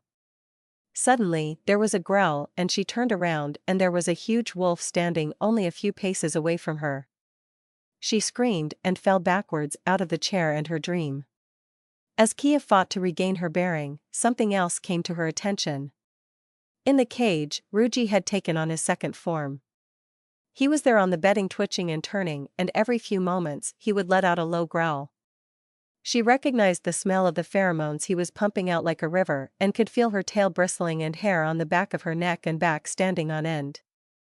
That was a scent of rage and bloodlust. It wasn't the same scent that he had when he found her in the alley the other day and bought meat from her. This was different, this was terrifying. Kia walked over and shook the dark elf woman by the shoulder and had to backpedal as a dagger came at her. Fortunately, Mia realized where she was and came fully awake and rather quickly put the dagger away. Sorry about that. It's a habit I picked up in the first party I was in, and I haven't been able to break it since. Is it my turn on watch? A low and menacing growl grabbed the attention of both women. Hirako and Miyako looked over to the cage that the three of them, along with Ruji, the current occupant of the cage, had spent long hours coating in a layer of silver. There in the cage, they saw that the still sleeping form of their recent benefactor was thrashing about and had discarded every scrap of clothing and bedding save that he was laying on top of. Both women were embarrassed but curious about the sight of their sleeping partner. As he was currently facing the other direction in the cage, they both agreed it would be a good idea to go around and grab all of his discarded clothing and bedding before he transformed and did something like shredding it. Both women were from races gifted with exceptional night vision and could easily make out everything in the warehouse and the cage. The pair grabbed the items in easy reach first and made their way to the opposite side to retrieve the rest. Almost as if to spite them, the sleeping form rolled over and growled a deep basal warning to the bars on the opposite side. Grinning to one another, they reached into the cage and began pulling the rest of the items from inside. Each knew that they would have to go to the other side of the cage to deposit the rest of the garments and bedding. As Miyako was retrieving the satchel from the cage, she saw Ruji flail in her direction and she flinched backwards. When she did that, the buckle on the small satchel clinked against the bar of the cage. Three things happened in quick succession at that point. First, Ruji awakened from his fitful slumber. Second, he flipped over onto all fours and arched his back while growling. And third, he began growing in an irregular lumpy progression. Both women watched in fascination and horror while they backed quickly away from the cage. It was as though there was water boiling and bubbling beneath his skin, and that wasn't all. His snout grew outwards while broadening and bulking in musculature and filled with a load of glistening ivory fangs. All of his limbs grew longer and twisted into the sinewy, muscled appendages of a monstrously strong hunter, and his claws grew into an absolutely fearsome set of long, gleaming, black talons. The two women watched in rapt horror as the form of Ruji grew to such proportions that he nearly filled the cage. After a few moments, his transformation seemed to have stopped and he turned his face towards them and his eyes gleamed brightly and they both realized at the same time that his face was now covered in pale moonlight streaming in through the gable's ventilation arch.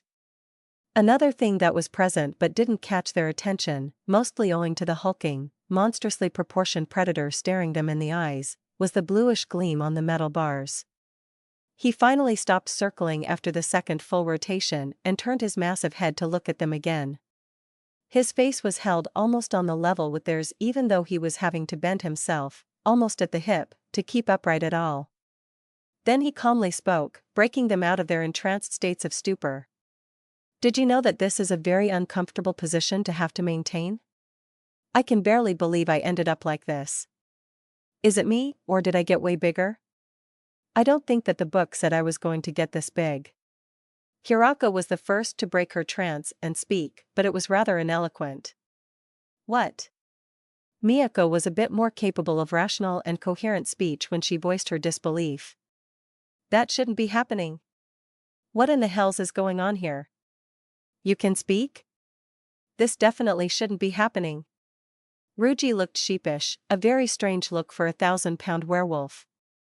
He went to scratch the side of his head absently, but caught sight of his talons first and visibly recoiled from the sight. Holy hell!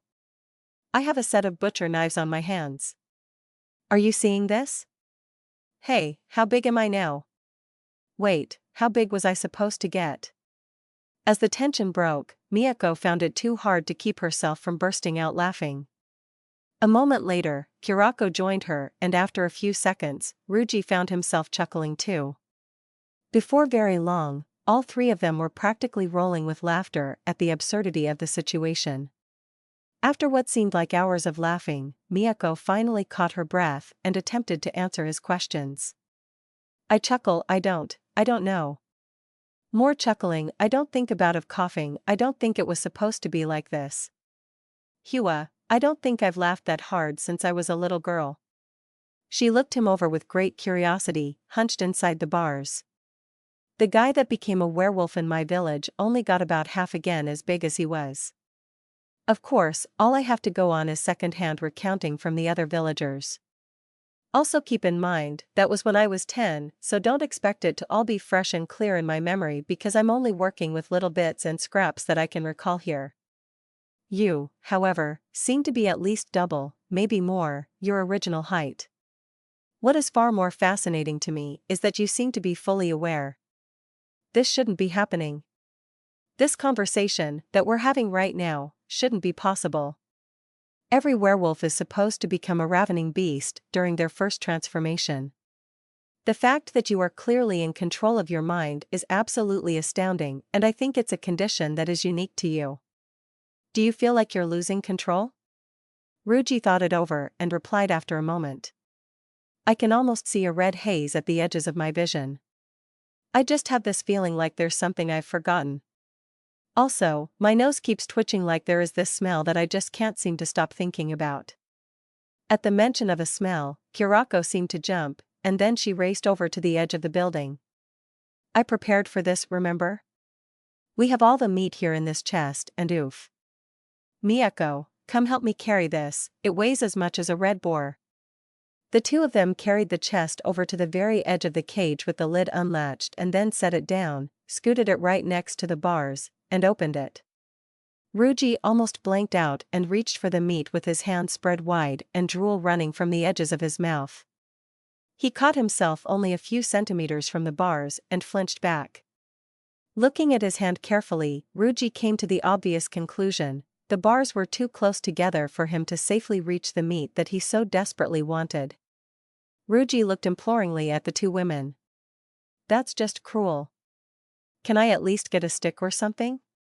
A pair of long tongs would be preferable, but well, I'll take whatever I can get to reach that treasure trove. Without thinking about what she was doing, Kia pushed the edge of the thin display case through the gap in the bars. Miyako was about to yell for her not to or to watch out, but the words died in her mouth. Ryuji calmly grabbed the end of the box and pulled it carefully through the bars and then spent several moments looking at the lock. He reached out with the claws of his thumb and forefinger and deftly slid them both through the shackle of the lock until it was too full. With a quick pinch, the lock popped open and he caught it before it hit the floor and examined it closely. Good, I think it will relatch. Now, on to the good stuff. Miyako watched in fascination as he gently placed the display case aside with the lock and pulled out the decorative sword. In his now massive, clawed hand, it looked like a stiletto dagger. He then spent the next quarter candlespan skewering each piece of meat separately and savoring them. He was meticulous in his pursuit of single slices and even shook second and third slices off of the sword before retrieving his prizes.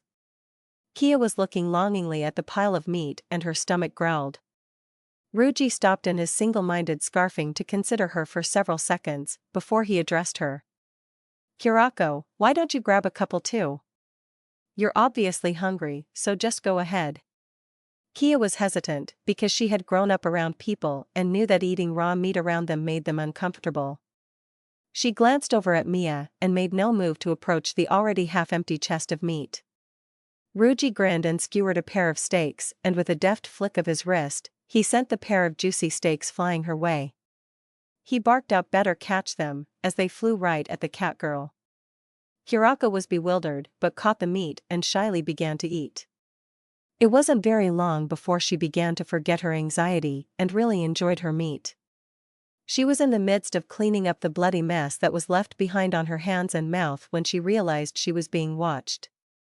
She was gearing up to defend herself. When she finally looked at Miyako, it became apparent it wasn't necessary, however. The dark elf was watching her with a kind smile on her face. Kia and Mia locked eyes and kept eye contact for the last few bites of her meal. Once she was finished and had cleaned her fingers and mouth, she smiled at Mia and then at Ryuji. Thank you, both of you. I normally wouldn't think of eating my meat raw in front of someone else, so I appreciate you not ridiculing me for it. I'll try not to do that anymore. Mia understood perfectly what the cat beast folk was talking about, but Ryuji was confused. What? Why? I mean, I understand that it's a little messy, but so what? What difference does that make? It's your food, right? What does it matter how you want to eat it? I guess I could understand if it was a craving, but your body couldn't process the meat raw, but I know that isn't the case. Both women looked at him incredulously. Kurako was the first to voice her concerns though, since she was the one he had addressed. I know that you are a werewolf now, but I wonder, did you say things like that before you were one? Ryuji just shrugged from his kneeling position and kept eating while explaining his situation between bites. I really wouldn't know. I lost my memory, and when I woke up in the woods on the edge of the city a few 8 days ago, I was almost immediately attacked by a werewolf. I only have memories of that time and vague recollections of things that may have been before that. Even my name is just the sound of a bird call I first heard when I woke up in the forest. I don't know who I was, but I have abilities and I had money, and oh gods. My pendant. I've destroyed it, haven't I? Both women rushed to tell him it was okay and calm him down. They both agreed that if he didn't know about the pendants, that he would have to have lost his memory. At his perplexed look, they told him to check his neck where he found his pendant with the chain still intact. They went on to explain that a person received their ID pendant, which some nations called a tetsu gem, when they were around 5 and it would grow with them. For most peasants, it was likely the only magic item they would ever have.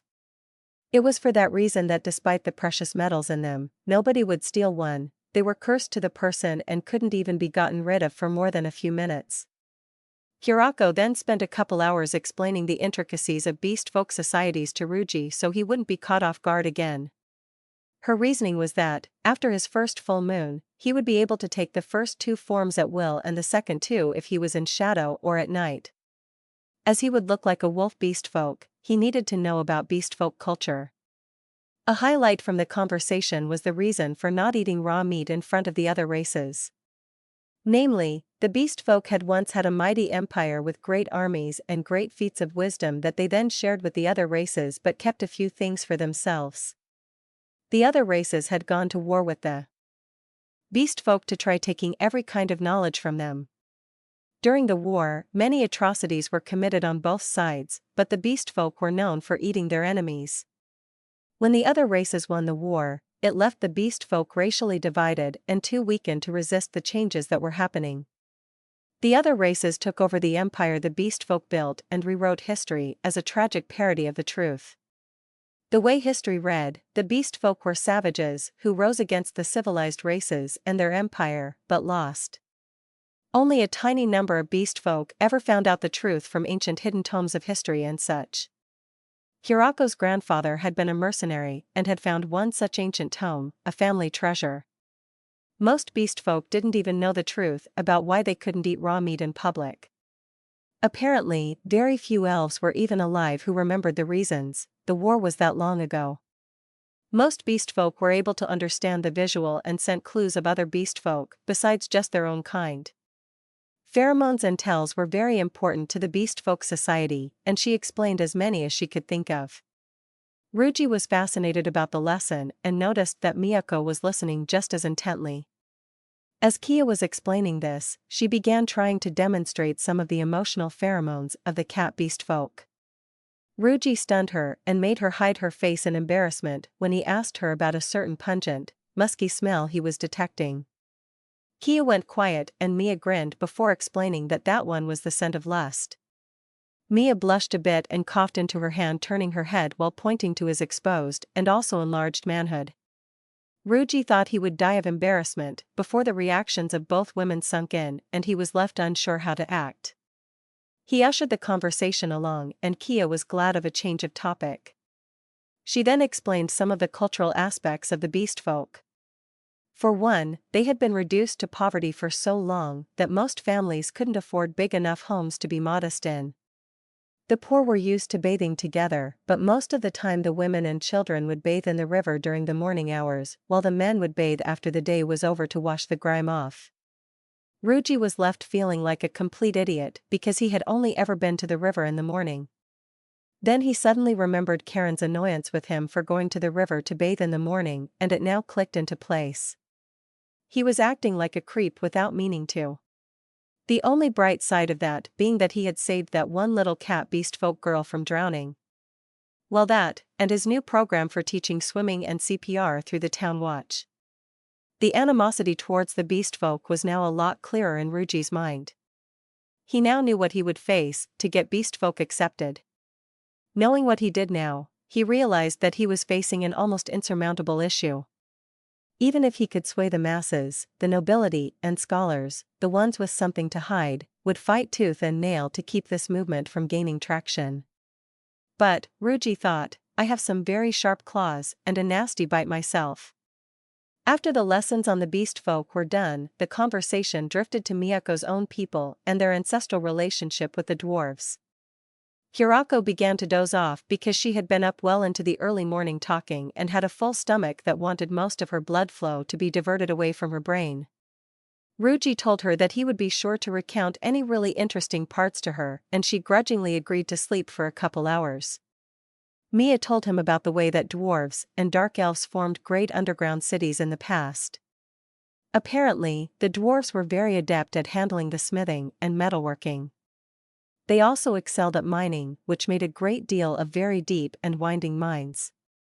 The dark elves were very good with stone crafting and all the finer points of artistic and engineering endeavors. The problems arose between these two long-lived races even before the beast folk war. The cities of antiquity were massive sprawling complexes, but were also exquisite works of art. Unfortunately, that's all they were anymore, because a great rift drove the dark elves and dwarfs apart. The division was a matter of personality and worldview, which made the divide fairly inevitable. The dwarves were a very industrious and tenacious breed. They would work for days on end in pursuit of a vein of some metal or mineral. They very rapidly expanded their mines deeper and farther, always searching for the bounty of the mountains. Ruji learned that there were two great mountain ranges in the center of the continent. The larger of them was the border of the Tsoaf kingdom, named the Ganos Mountains. The smaller was the Silurith Mountains. The dwarves hailed from the Ganos Mountains and discovered the dark elves in the Silurith Mountains. The dwarves at first were seen as hostile invaders, but soon the dark elves discovered that they could exploit the abandoned tunnels of the dwarves. When the dwarves realized that the dark elves could better do the fine crafting of both the stone and the metal products they made, it became a matter of convenience for both races to coexist. The dark elves were mostly settled into the many natural caves and crevasses in the Silurith Mountains. Once they were able to move into a lot of deeper tunnels into the mountains, they prospered. The dwarves found the elven artists a bit annoying but handy also. They could find natural faults in the rock that the dwarves would have ignored and shored them up or carved them out. The dark elves were simply better at many of the more precise aspects of mountain living. The dark elves emigrated to the Ganos Mountains, and once the dwarves there got accustomed to them, the races both prospered. But over time, the two cultures simply clashed too badly to keep cohabitating. The dwarves were ever on the move and wanted the dark elves to keep pace and keep correcting their reckless dash to progress. The dark elves, however, wanted to settle down in the homes they had begun to build for themselves, not rush off and uproot their families over and over again. Eventually, the headlong drive of the almost nomadic dwarves clashed too badly with the more long-lived and artistically sedentary lifestyle of the dark elves. There was no major clash or even a big Cold War. In the end, the dwarves just began to move off from the settlements of the dark elves. The races both felt the sting of loss, but both were too stubborn to reconcile the differences, and then more of history happened and many of the beautiful cities were lost. Many of the mixed cultural cities were left half-finished and, in their abandonment, many became dungeons. This would be the first time Ruji could ask about dungeons. He had run across the term in some of his reading and was curious. Kia woke up about the tail end of the Dwarven/Dark Elven history lesson and listened in until then. She told him that she had been to a couple dungeons, but nobody knew exactly why or how they formed. Apparently, dungeons were a type of labyrinth that had sprung to magical life and would begin to change and grow from there. The majority of dungeons formed in deep underground caves or abandoned cities, but they would sometimes even be found in large buildings that had been abandoned too long. They were able to take over and to some extent change the design of these places. They could also expand them, usually downward, but sometimes they would go up. Mia recounted the great magic tower of the city of Einar in the far south of the kingdom. It was a dungeon that expanded upwards and was now so tall that it could be seen for many hors away from the city. Ruji was unfamiliar with the term and found it was a unit of standardized measurement. The base measurement of the system was the palm, which, contradictively, did not measure across the palm but from the tip of the pinky finger to end of an outstretched thumb. Then 8 of those was called a pace, roughly how far you would take in a single long stride. And 8 of those would be called a rod and was rather harder to define exactly but was at least standardized throughout the kingdom and the neighboring countries. The next step after that was 8 rods that would form a line. 8 lines put end to end would make up a hors, which was also a shortened version of horizon. Coincidentally, if you bought a length of rope, it would usually be a line in length or some fraction of one. Both women decided to take small quests in turns that day so they could go out and get some things.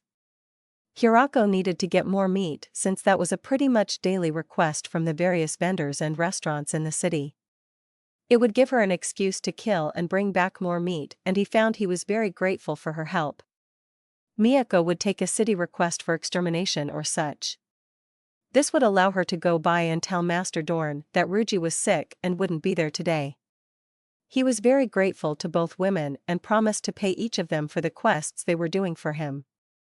They reminded him that he was going to take them to get new armor and that would be plenty. In this way, Ruji passed the day, talking as much as he could but taking long naps in between. Master Dorn even sent him a book to read while he was sick. Ruji appreciated the sentiment and even managed to hold and read some of the book, but he made a note to tell Dorn that sick people could make items cursed, or at least prone to cursing people with sickness. By the late evening, the curse had set in fully and Ruji could tell that he could transform back. With great embarrassment, he changed from one form to the next and got used to the feeling of each transformation, all while naked. Finally free of the danger that had been looming over him, he dressed in his change of clothes and exited the cage, a free man or werewolf? Ruji went back to the inn and told Karen that he and his master still hadn't solved the issues with the enchantment, but he was going to study the book Dorn sent him to see if it had an answer. He had a nice dinner with Karen, but she still felt something was off even if he did have proof as it were.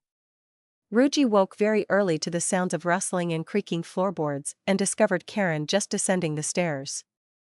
Quietly, so as not to alert her and to avoid rousing any of the other customers, he made his way to the door of her room and heard the children busy getting ready. Ruji quietly rushed after her down the steps and caught up with her at the entrance to the kitchen. Karen seemed to sense his presence and whipped around in a slight crouch with both hands up in a fighting stance. He threw up his hands in surrender, and only then did Karen recognize him. She stood and glared at him, but he could tell that there wasn't enough light for her to see clearly by. He thought to himself about how shadowy and murky her form was like this, and how clear it would be in his other forms.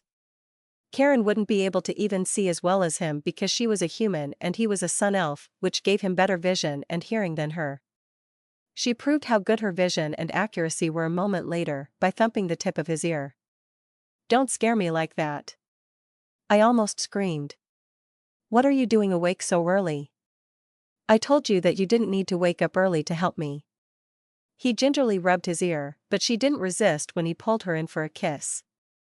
After their passionate embrace was finished, Karen went to retrieve the wood while Ruji concentrated on his oxyhydrogen fire spell.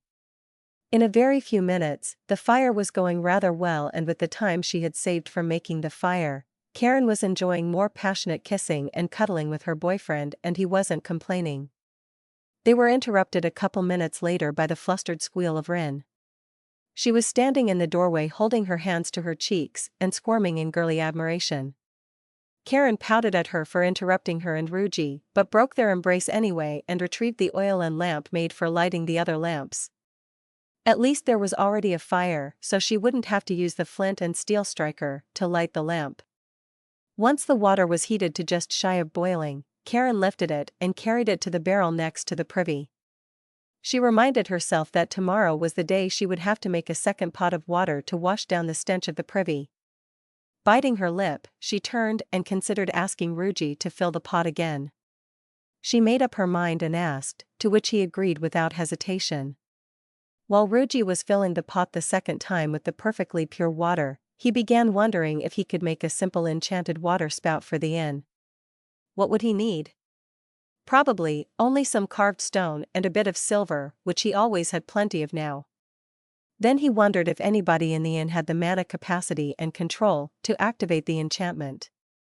It had taken him a few tries to get good enough to cook with Dorn's magic stove after all.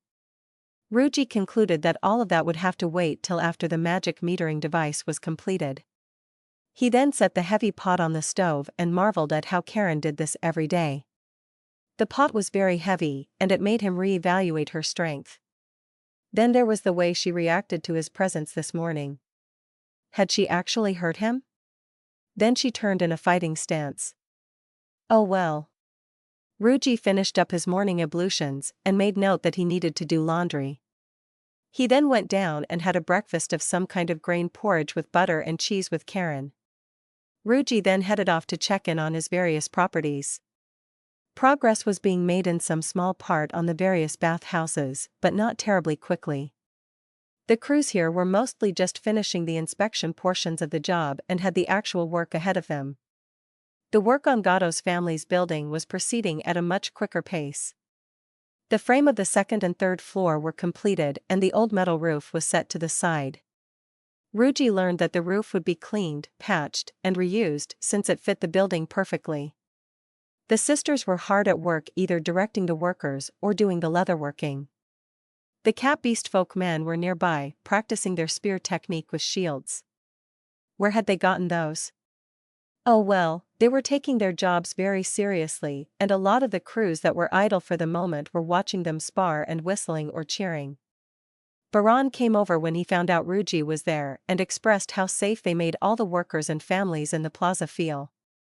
The catmen seemed very sheepish about receiving the compliments, and this made the work crews laugh.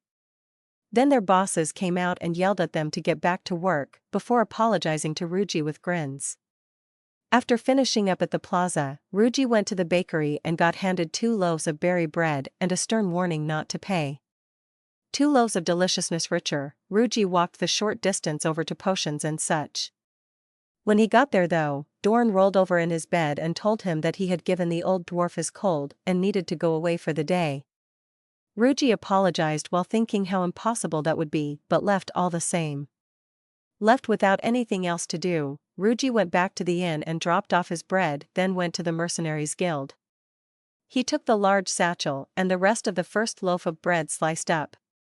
Once there, he distributed some of the slices between the guild employees and a few of the mercenaries, while promoting the bakery. A few of the mercenaries from the second floor came down to get a sample and then rushed off to buy their own. The price was prohibitive to a few, but not most. It was to the sight of Ruji surrounded by a throng of mercenaries that Mia and Kia entered the guild hall. Their first thought was that their benefactor was being accosted, but then they heard the jovial tone and relaxed. When the duo approached, a path parted for them. They were so bemused by the people to either side of them that they were taken off guard by the large slices of rich-smelling berry bread thrust in front of them. Both women accepted the proffered baked goods with a smile and a word of thanks. As each of them bit into the still warm bread, their brows shot up and they raised wide eyes to a grinning Ruji. There were chuckles and words of encouragement all around, as well as a couple bemoaning the fact that the sample they had received wasn't half as big as what the 2 women got. The grumblers got told off in short order by their peers, and a few pointed out that they weren't nearly as pretty. As Mia and Kia both turned shades of red, Ruji's grin only grew. Good, isn't it? Wait till you try the nut bread. My baker friend is now having to prepare an even 8 of those, every morning, besides what she sets aside for me every other day. I buy 2 loaves at a time. The success of that is part of the reason that I have plenty of money if I need it. Speaking of money, are you ready to go spend some of mine to get you each a new set of armor? I'm guessing that a light leather armor would be your preference? At the nods of both women, Ruji began leading his trio towards the armorer. Behind him, there were whispers of sentiments like, "We never stood a chance." And "Why do nobles become mercenaries when they're already rich? Not fair." About 15 minutes later at the old Sleeping Tree Inn, a man came bursting through the swinging double doors and began looking around. Teresa looked around and saw the man who she recognized as one of the fairly regular customers. She was headed over to him, thinking about how he hadn't been eating at the inn for a couple 8 days, when he spoke up loudly. "Karen. Hey Karen? I got news I think you'll want to hear about." "Hey, Karen, where are you?" Karen came down the stairs and began looking about. The moment the man spotted her, he rushed up to her. "Hey, Karen. Your elf boy is running around on you. I just saw him in town with 2 women and they were both real lookers. Shame that you bought into his act and fell for his lies and charms, isn't it? If you hurry, you might be able to catch them at the West Market. That's where I saw them, but I can't say where they might be if you wait." Karen looked to Teresa with pleading eyes, and the older woman could feel the hurt and desperation in her gaze. "Well, get yourself going then. It's not that busy right now, and I know you won't be any good worried." Karen didn't wait a second longer and was out the doors in seconds. The lean young man looked at the still swinging double doors with a smirk. He had always hated that damn elf, ever since he showed up, and then he started kissing Karen right in front of him and everybody else too. It was too much to take. Couldn't she tell that he was just messing with her? Why couldn't she just see that she belonged with him and not that stupid elf? The man was about to leave and see if he could go catch some of the show with a grin on his face when a grizzled old hand clamped down on his shoulder. The wizened and craggy face of the old owner of the inn was right next to his ear as she spoke to him in a low whisper that would have frozen the blood of a dragon. "That was quite the stunt you pulled there. Coming into my inn and causing trouble, not only for one of my best paying customers, not even just my serving girl, but for my friends and my adopted daughter and possibly her future husband. And now, you want to just walk out of here like it was a job well done? I think we need to talk about how you plan to repay me if things do turn out the way you were hoping, don't you? Her hand tightened like a vice, with her last two words. Karen came skidding around the corner of the final store between herself and the street of the West Market. There were a few sets of eyes on her, but she had no time for them. Her only interest was seeing her. What was she to him? Her eyes hardened in determination. She would have to ask him that directly when she found him. Ruji had just made it to the armorer's shop. They had discussed it on the way, and both women decided that they would get a set of leather armor. They both still felt a little conscious of the fact that a handsome guy was buying something expensive for them, but it was mostly for practical reasons. Both Miyako and Kurako were agility-type fighters, and being weighed down by a heavy suit of metal didn't sound appealing to either woman. Once they got to the shop and began to forget their anxieties, both women launched into a flurry of activity and questions, and Ruji had to groan. He wondered idly, why did I sign up for this again? The three of them had just arrived in front of a big shop that had a lot of different types of armors. The building was constructed like a lot of the buildings in the city. It was a wooden structure where the bottom was the smallest of the 3 floors and the second was a bit wider. The top and widest floor being supported on all corners by columns that went into the ground. The bottom floor of the building was little more than a pair of parallel walls, with a staircase attached to one of the walls. The bottom was left purposely open to display all of the goods of the shop and allow traffic to enter from either the street or the plaza on the opposite side. This design was still ridiculous to Ruji, and would be to anyone from Japan or anywhere that ever experienced an earthquake. He tried to avoid thinking about a possible collapse of the structure as the conversation with the women continued. I already told you, I don't care how much it costs. If you want the armor that has crushed gems on it, get it. If you would prefer the one that is flat black, get that one instead. I tell you what, get them both. If the one will help with the hunting quests, but the other one will be better for fighting, then why not? Ruji looked over to Miyako. Having answered Kurako's question, it was her turn. He didn't notice the woman walking up behind him. As for your question, I don't know what Master Smithbrogan has that you would like. I suppose we could go there first and get any weapons you want before coming here to get a suit of armor fitted to them, but I suspect that it actually works the other way around. I would say, get the armor you like and then we will fit any scabbards or cases to the armor later. He sighed as the dark elven woman squealed and ran over to a set of fire-red armor with crushed yellow-orange gems crusting the lacquer. He was just about to step further into the shop when he both felt and heard a presence behind him. He turned to find Karen there crying with her hands balled into fists, and she had her head down refusing to look at him. It's not fair, she whispered. Ruji's heart dropped and he just about wanted to commit seppuku with his sword when he saw that face. He had done this. She was accusing him of cheating on her, or so he thought. It's not fair. Why? If you were forming a party, why didn't you ask me? Am I not good enough? Why? Her words shocked him to numbness as he tried to process what she meant. Karen, are you a mercenary? Can you even fight? Is that what you mean? Please, tell me what's going on. He supposed that he did see a set of armor in her room, but he had simply assumed that it was the set her father had worn. His musings were interrupted and his questions answered, but not by Karen, as both Miyako and Kurako rushed up to Karen. Oh wow. Karen, it's been almost a year since I've seen you. Wait, is that Karen the Lightning Spear? How do you both know Karen the Lightning Spear? Karen fixed Ruji with an angry and hurt look as she explained. Almost 4 seasons ago, I was out on a quest to kill a mountain serpent. I was winning, but I lost my footing during a strike and twisted my leg the wrong way. I finished off the serpent, but by the time I got it back to the city, I could barely walk. The next day I couldn't walk at all. I thought it was just a minor thing and I would be back in the guildhall in a week or so, but it didn't get better. I went to see a healer priest and he told me that it was too late for it to heal right, but he healed it as best he could. So, I took a lesser job. Kurako looked over at Ruji and explained. Karen is one of the few Tier 3 mercenaries in the city. She's pretty famous for being a tier 3, and even a very low rank at that.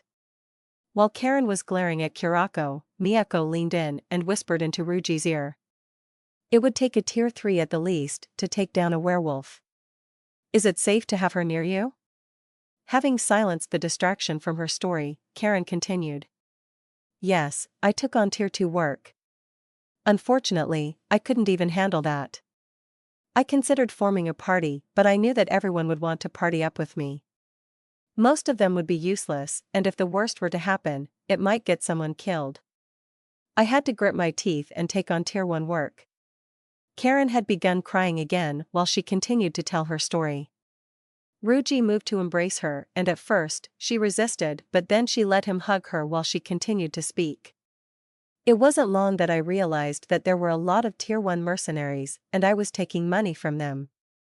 Worse, it wasn't even that much money compared to what I was used to living on. I had to look long and hard at my life and make a lot of hard choices. I had to let my parents' home go, and that would mean that I would need to find someplace for my siblings and me to live. I also needed to find some kind of work that would put less strain on my leg. As luck would have it, I found a sign posted by Teresa that she needed help. I made a deal with her for room and board in exchange for whatever work my siblings and I could do for her. It didn't start well, but I don't think we do too bad, and she started paying me a little a couple seasons ago. Karen looked up at Ruji with tears still in her eyes, but she wasn't crying anymore. I had just about decided that I would give up on being a mercenary. Teresa has been so kind to me, but Karen sniffled, then she started crying again. I want to go with you. It's not fair for you to go and leave me behind. Ruji looked up from her tear-streaked face at the others. He was struck speechless for a moment as he looked from Kurako to Miyako. Both women were crying and nodded to him. I really didn't try to leave you behind. I didn't know that you were a mercenary. Sweet, you don't tell me enough about yourself. It took you forever to let me know that you even had a family. Ruji looked over his shoulder at the shop and then back to the girl in his arms. I guess you have a set of armor. You don't need any, do you? I mean, you know I can afford it even if you just want it without needing it. Karen blushed a bit before replying. I actually do. I told you that I was considering just staying with Teresa? Part of the reason is I couldn't afford to take care of my equipment and my armor is all cracked from dryness. I'm afraid I will have to ask Brogan to repair my spear too, because the shaft of mine bent from sitting in the corner too long. Sorry to ask you to go paying for me when I'm the one demanding to join your party. Ruji tipped her face up and after wiping the tears out of her beautiful black eyes, gave her a long kiss, but on the lips only. I wouldn't have it any other way. Shall we? Both of the other women present felt a pang in their hearts and determination kindled the next instant. A little over half an hour later, the three women walked out of the shop all admiring their own and each other's new sets of armor. The only downside to new armor is it's too stiff and it smells of the newly set resins and leather. Now armored, they made their way to the shop of one very surprised dwarf. The ever-jovial Brogan got over his stupor at seeing the Sun Elf's return. This time, it wasn't with a warband of beast folk, but three very attractive women on his arm, and all three were sporting brand new armor. I am fellow, I be a havin' what ye be a wantin'. I didna think ye was a firmin an army though? He bellowed with laughter at his own joke, and Ruji was forced to explain about the family of cat beast folk. Kurako was a bit bemused by this, since she knew Gato and his family very well. She had even had a crush on the husband of the younger sister before they got married. Then the whole family just up and moved in a couple days. It was all very mysterious to her, but she hadn't really asked around because she was too busy trying to find a certain sun elf. Imagine the coincidence. Brogan was admiring all the new armors. The dark elf with her fiery-looking red and orange armor. The cat girl with her shiny black armor with green crystal chips.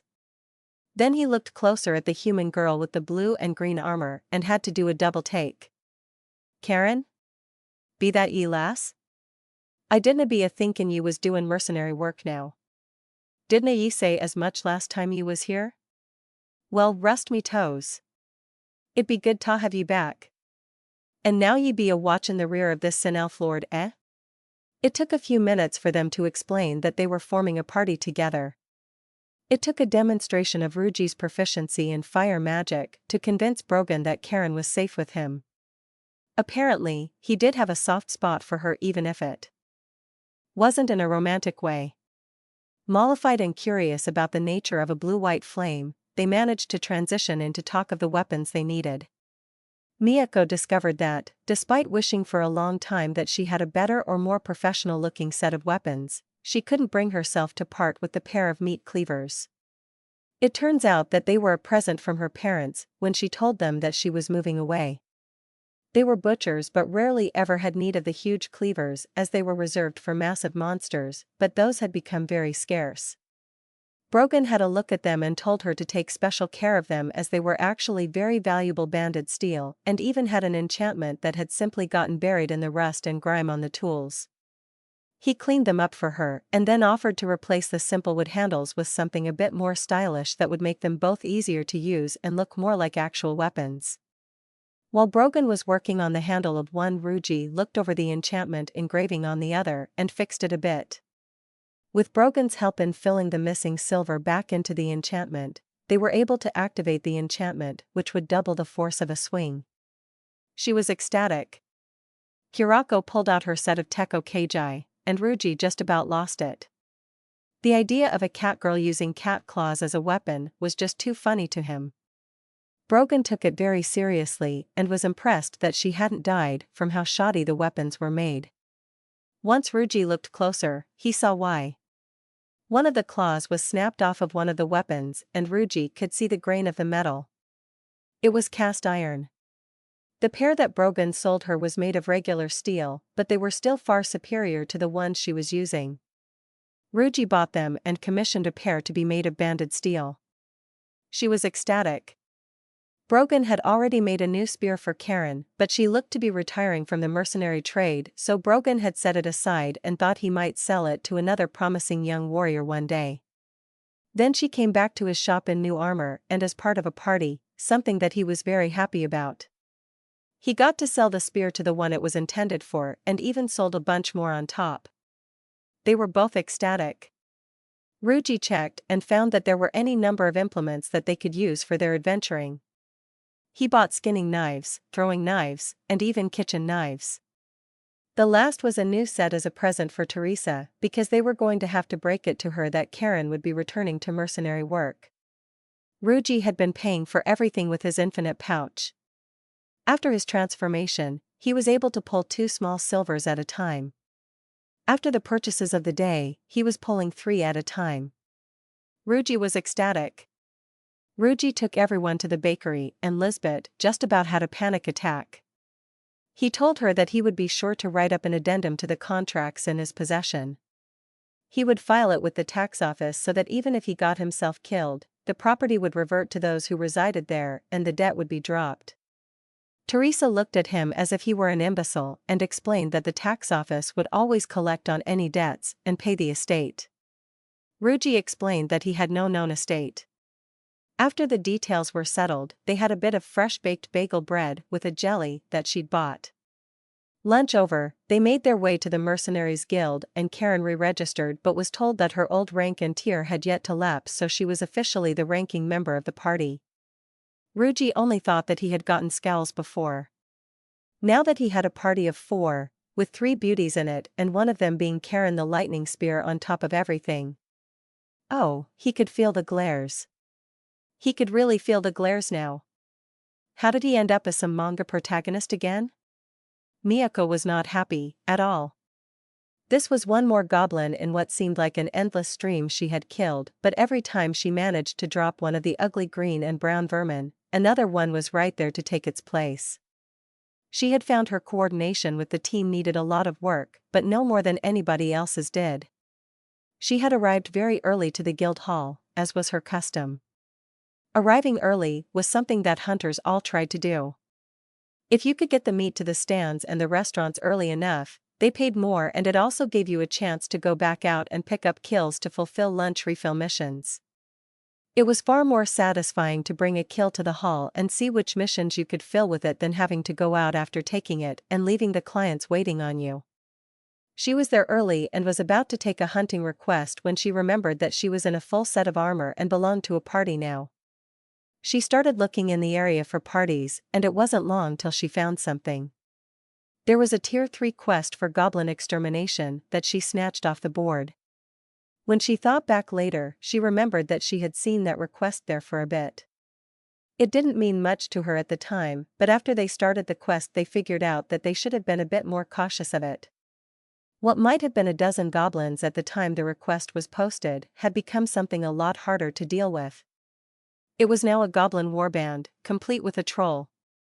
Karen was not thrilled with the quest that she had been dragged into. When this was all over, she was going to have a long talk with the guild staff about updating the quests, if she survived.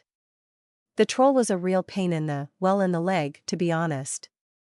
Her leg had been throbbing for several minutes now, and she was afraid there wasn't much to be done about that and just hoped her leg would hold out until the end of the fight.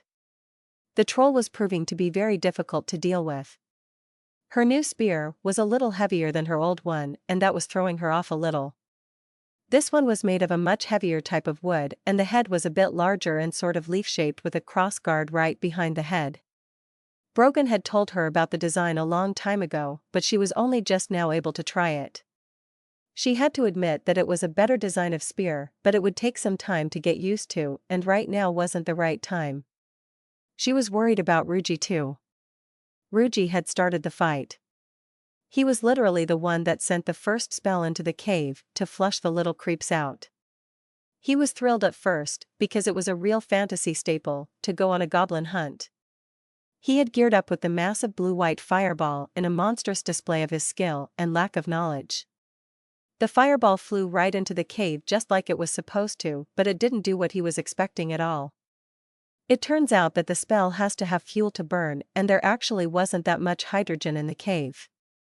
He had forgotten a very basic principle of chemistry. Hydrogen is scarce in the atmosphere, and he probably used most of what was present in the area to sustain the fireball on the way to the cave.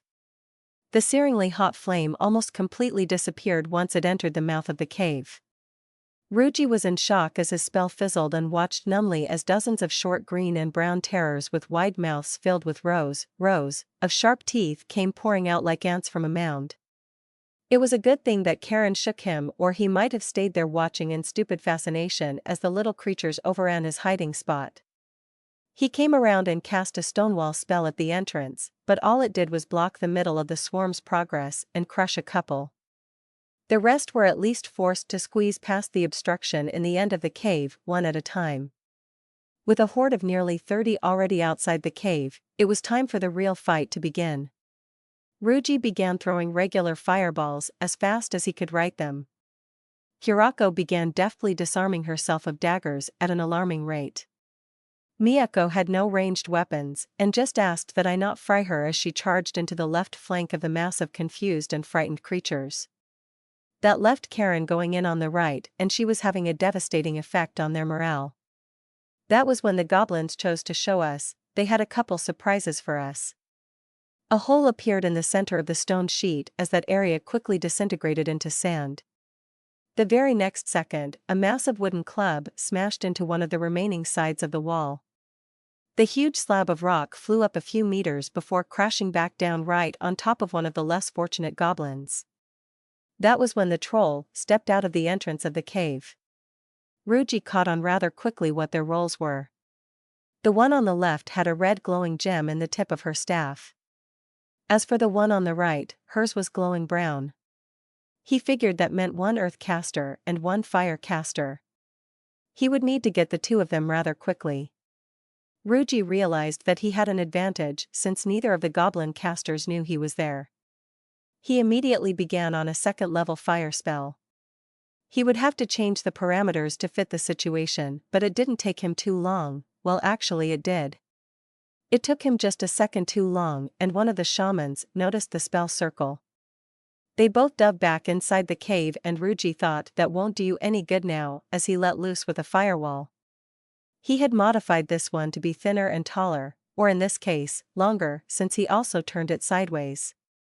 The sheet of fire hovered just a half-meter from the ground and was only 4 meters wide. Where it should have been 4 meters tall, it was instead 12 meters long. Only it wasn't. Where his spell entered the mouth of the cave, it simply ceased to exist. That meant that the pair of caster goblin women were safe. That also meant that his earlier spell must not have died due to a lack of hydrogen but because of an enchantment that he could now see glowing where it was carved into the side of the cave mouth. None of that helped the goblins outside caught in his spell as they all began to crisp and screech. The troll also didn't seem too happy about the flame even though it wasn't being touched by it. The next moment, Ruji felt the ground under him shift slightly and tried to jump away. He fell forward as the ground gave way in a softened state right where he was standing before. He looked back and pulled his shoes from the soft sand. His quick reflex probably saved him a big problem as the ground was likely meant to swallow him. He stayed low and peered through the bushes while looking at the battle unfold. Miyako now had a pile of dead goblins around her, or rather goblin house in pieces. None had yet landed a blow on her, but he could tell that she was getting tired. Karen was facing off against the troll and her spear was a good match for its greater reach, but she seemed to be favoring her right leg and was actively avoiding putting too much strain on it. Hirako was out of daggers it appeared as she darted back and forth raking goblins everywhere and even scored a couple slashes on the troll, not that it noticed as its wounds closed right back up. He could see that both Karen and Kia were panting heavily, so he decided what he could best do to help. Ruji stayed low to the ground behind the bushes and dipped a finger in the coal dust. He would cast a darkness of second-level spell that would exclude his party if he could. It took him a bit longer than it should while he tried to figure out the best phrasing to exclude his party from the magic fog of ink. He could feel the drain on his mana as he lay there sustaining the incomplete spell, but he had to get this right. A moment later, a blade of flame flew out of the cave and nearly hit Mia. She had to dive to the side to avoid the fiery spell blade of death by a mere palm span. The goblins on that side took quick advantage of her momentary lapse in guard and got a couple good hits with their crude spiked maces, little more than clubs with sharp rock chips but effective. One of the larger goblins was holding an actual sword, a very old and rusty one, but effective nonetheless. When she landed, he tried to stab her, but she managed to block with a cleaver. There were too many weapons coming at her and now she was prone on the ground at his feet.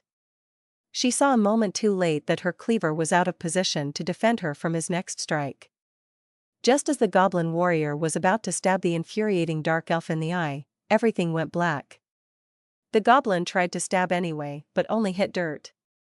Miyako saw the slight gray haze form in front of her and the hulking goblin hesitated a moment. As soon as he did, she rolled out of the way and swung her cleaver sideways, taking off both his legs. As she scrambled to her feet, she noted that all of the goblins were looking around as though they couldn't see and were all yelling at each other. She was standing in the clear area amidst the dead goblins and noted that all of them couldn't see her, so she took a moment to catch her breath. This had to be the darkness thing that Ruji did before, but unlike before, she could see this time. Ruji knew that the second-level spell would last a little longer, but he was forced to reserve some of the magic he would like to have put into it. He still needed to help out with the troll and take out the caster goblins. Knowing what the problem was with his last oxyhydrogen fireball, he prepared a new one and launched it at the distracted troll. The large walking tank was struck square in the middle of its shoulders, and its entire head was suddenly engulfed in blue-white fire that sputtered orange as it burnt the fat out of its skin. With a bellow of rage and pain, the troll started flailing wildly and doing more damage to its allies than anything else. Karen wisely stood back to let it rampage away from her while taking stock of the rest of the area. Hirako was panting heavily but wasn't willing to let this opportunity pass her by and began to KO all of the goblins close to her. Just then, Ruji noticed a pair of spell circles forming near the cave and knew it was time to act. He had saved as much magic as he could to hold one last spell. There were plenty of people who thought that air spells were mostly useless. Those people were not him. Ruji quickly concentrated on the element that he wanted and began drawing his circle with just that component. The shamans were likely going to attack or try to clear the darkness, and either was not something he could let happen when the safety of his party was involved. He finished with a flourish and began pushing his mana into the circle in a slow steady stream. At the cave, there was no visible change, but suddenly, the two shamans began shrieking and choking. All interest in the spells they were trying to cast was lost in favor of simply trying to breathe. Breathing is actually pretty hard to do in a pure nitrogen atmosphere, however. The two casters were not the only target though, and even as they were gasping and flopping around, there were many goblins deeper in the cave that were having similar difficulty breathing. Ruji held the spell as long as he possibly could and came almost to the point of passing out before he was willing to relent. There was a severe ringing in his head and his vision had gone white for a moment. By the time he could see again, the magic darkness had vanished. He tried to focus, but found it was nearly impossible. He could however see that the two casters didn't seem to be moving. The problem was that his spell had driven the living goblins that remained out of the cave. Once they exited the cave, the goblins were left with a few choices. They could either go towards the rampaging troll, flee into the seemingly safe area full of nothing but dead, burnt goblins, or they could charge the two women surrounded by dead goblins. Strangely, most of them decided to charge the pair of women in an attempt to overwhelm them. Ruji heard a scream and looked over to see Karen on the ground. Her face was a rictus of pain and she clutched at her left leg that looked wrong somehow. In her hands was her spear, but she wasn't in the right position to defend herself and it looked like the fire had gone out on the troll. It left his skull exposed as well as much of the muscle and bone of his upper body, but the char was already sloughing off and his wounds were starting to heal. Ruji looked at his sword and pulled it out of the scabbard a good decimeter before the absurdity of that struck him. He had almost no training with the sword and wasn't any good at it anyway. Then what? What should he do? He was out of magic and he was crap with a sword, so what should he? The realization was almost painful, it hit him so hard. He was a werewolf. He just needed to, but Karen didn't know. If he transformed now, she would find out. There would be no way to hide it from her after that. Should he? A screech of metal off of one of Mia's cleavers followed a second later by another scream of pain from Karen decided for him. He rapidly divested himself of his clothing and in the shade of the tree, Ruji became a monster that far outclassed the troll. He found he couldn't stop himself from howling and just went with it. Then he was on the hunt. Karen was sure that this was it. She had forced her way back into mercenary work and now she was going to pay the price. She was terrified that she was going to leave her siblings behind but had to pray that Ruji and Teresa would take care of them.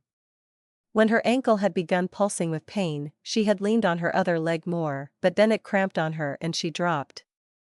She hadn't expected the cramp and that was why she couldn't counter it, and with the troll advancing on her, it was already too late. She regretted that she had let everyone down so badly. They were counting on her and Ruji had even taken out the troll's regeneration for a time, but she had lost the chance to use it and now she couldn't even get back on her feet to run, much less fight a troll. Inconceivably, the situation managed to get even worse. Out of nowhere, a werewolf just jumped out of a bush and was barreling toward her and the troll.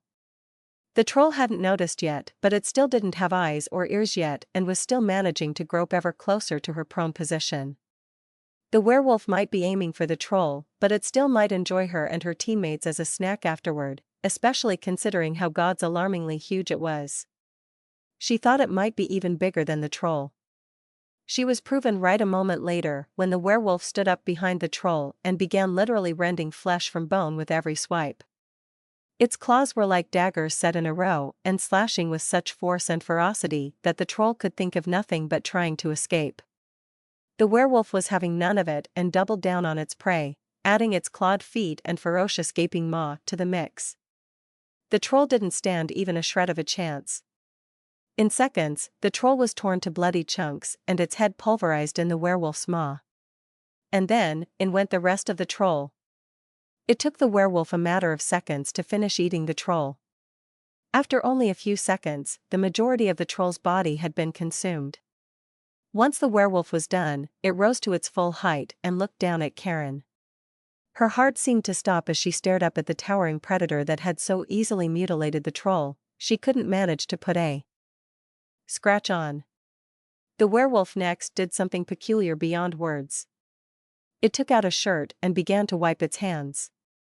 Karen was curious at first, but when she recognized the shirt as the one Ruji was wearing that morning, it was like her mind shut down entirely. Ruji was dead? He had to be. There was no way he could have won against something like this, and it came from the same direction he was in. For what felt like an eternity, her heart just froze and shattered into ever smaller pieces.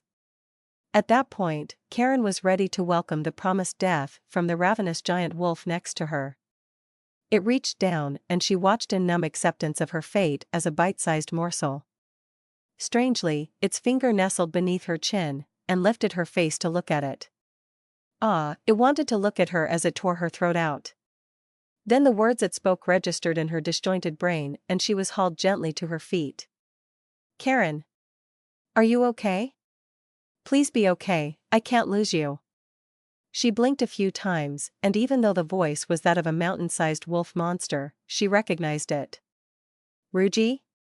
Are you really Ruji? He nodded with a grin that seemed to be designed to inspire nightmares. I'm so sorry. I really wanted to tell you, but I just couldn't find the right way to say, hey, I hope you don't mind dating way outside your species, and oh, do you have a dog brush? She looked at him rather strangely, but then a pissed off and yet pleading voice got his attention. Hirako was holding a blade away with all her strength using both her steel claws, but more goblins were approaching from the side. Hey, I don't mean to ruin the mood, but if you two are finished flirting, we could really use your help here. The goblins seemed to be paying more attention to him than to the fight they were in, but they still outnumbered the other two women very badly. Ruji let go of Karen and she managed to stay upright while wincing in pain by using her spear as a cane. Ruji turned to the goblins and they all seemed to turn to look back at him. Then he sucked in a breath and let loose the loudest, meanest, most terrifying roar that he could manage. At first, there was silence from the entire forest. Every bird, beast, and especially goblin was quiet and in deathly fear for their lives. Then, almost as one, they broke and ran. It would be more apt to say that they scattered. Like roaches when the light switches flipped on, they fled in every direction, filled to the brim with abject primordial terror. It was the kind of terror that only happens when you know in the most primitive parts of your brain that a huge and utterly lethal incarnation of evisceration is right behind you. Ruji shrugged as the women removed their hands from their ears. Will that do? Miyako was getting over her stunned state and was leaning into enraged. She was trying to find words to put together, but in her growing rage, she was failing. She just pointed in the direction that the goblins had largely fled in. Ruji shrugged again and bounded off, transforming in mid-spring into a huge wolf. The hunt was on again. The moment Ruji was done killing the last of the fleeing goblins, he returned. Once back, he discovered Karen still suffering from an extreme cramp in her leg. It was one so bad that the muscle could be seen jumping beneath the skin. He tried to remember his biology course and specifically, what a cramping muscle needed. First, there was magnesium, then he would need iron, and finally, he would need vitamin B6. He checked and was gratified to find a primitive mortar and pestle in the cave. He ground up some seeds and sprinkled in a bit of red rust he managed to siphon magically out of the dirt. After that, he cast a minor water spell to get the mix turned into a paste that he kept grinding finer. Ruji then used dirt to draw up the pattern he thought might work for the spell. A few minutes later, he was ready and began pulling the chemicals he wanted to focus on from the paste. The resulting rod of goo he used to cast a second-level dual water and earth-type spell. The spell infused those 4 key items into Karen's leg and it relented immediately. Everyone burst out in excited chatter. For one, he was supposed to be out of mana and that should take days to recharge. 2, he was using healing, which was supposed to be exclusive to priests, but Ruji waved it off saying all he did was give her muscle what it was missing. That didn't go unchallenged, but they relented. And lastly, did he really just create a brand new spell, in the wilderness? He broke their stride by topping that. He told them it was also the only time he had ever cast a dual elemental spell. But he asked that they keep all of that a secret. A bit later, Ruji had gathered all of the goblin corpses back at the cave. After bathing in a tributary of the river, he redressed and rejoined the others as an elf. The women set about taking the ears of all the goblin bodies. They had already retrieved the dead goblins from the cave and come to a nasty conclusion. This was a warband, and this cave was their forward operating base. They pointed out that despite there being quite a few females, there were no whelps. Ruji was just as glad for the lack of young in the kill count. He did take the staves and garments from the dead shaman women and came across a small carved stone of some magic purpose. The women then began pulling the teeth from some of the goblins and lamented not being able to carry all of them. Ruji asked why and was told that goblins make decent fertilizer once burned and powdered. He told them that he's pretty sure that he can carry all of the goblins together and let them ride him, but they declined, saying it won't get any more gold and the farmers can come get them if they want them. On the way back to the city, Ruji began teaching Miyako how to channel mana into her weapons and also some of the basics of summoning magic. Summoning magic works very much like caster magic, with a couple of exceptions. The circles and geometric patterns inside them work the same, but summoners have to write their wording on the curving sections of the circles between the geometric patterns, not the straight lines of them. Also, summoners have to use powdered bone, shell, or some other hard part of the animal they are summoning, or they can use blood or urine from it. The more intrinsic to the animal the item is, the greater its affinity to the animal in question. Urine and dung are the weakest as they are disposed of waste from that creature, while bone can't be gotten from the creature without causing its death, so it has the strongest connection to the creature in question. The lower tier summons are all weaker animals, with less willpower. A level 1 spell only summons the animal with no bindings, since there isn't space to write in the glyphs to bind the creature. Since the animal isn't bound, it's free to attack the summoner, so most level 1 summons are friendly creatures or they are summoned a fair distance from the summoner as a distraction.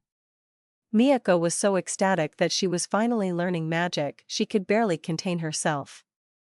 She asked him if he could teach her, and he told her that he probably could if she wanted. She got so excited that she jumped up, hugged him, and kissed him on the mouth, before she realized what she'd done. Hirako yelled no fair and jumped onto the dazed Ruji the very next moment and kissed him too. Karen cried out in dismay, but then took a closer look at the two blushing women. Adopting a stern face, she looked them both in the eye before speaking. "When we get back to the city, we need to talk.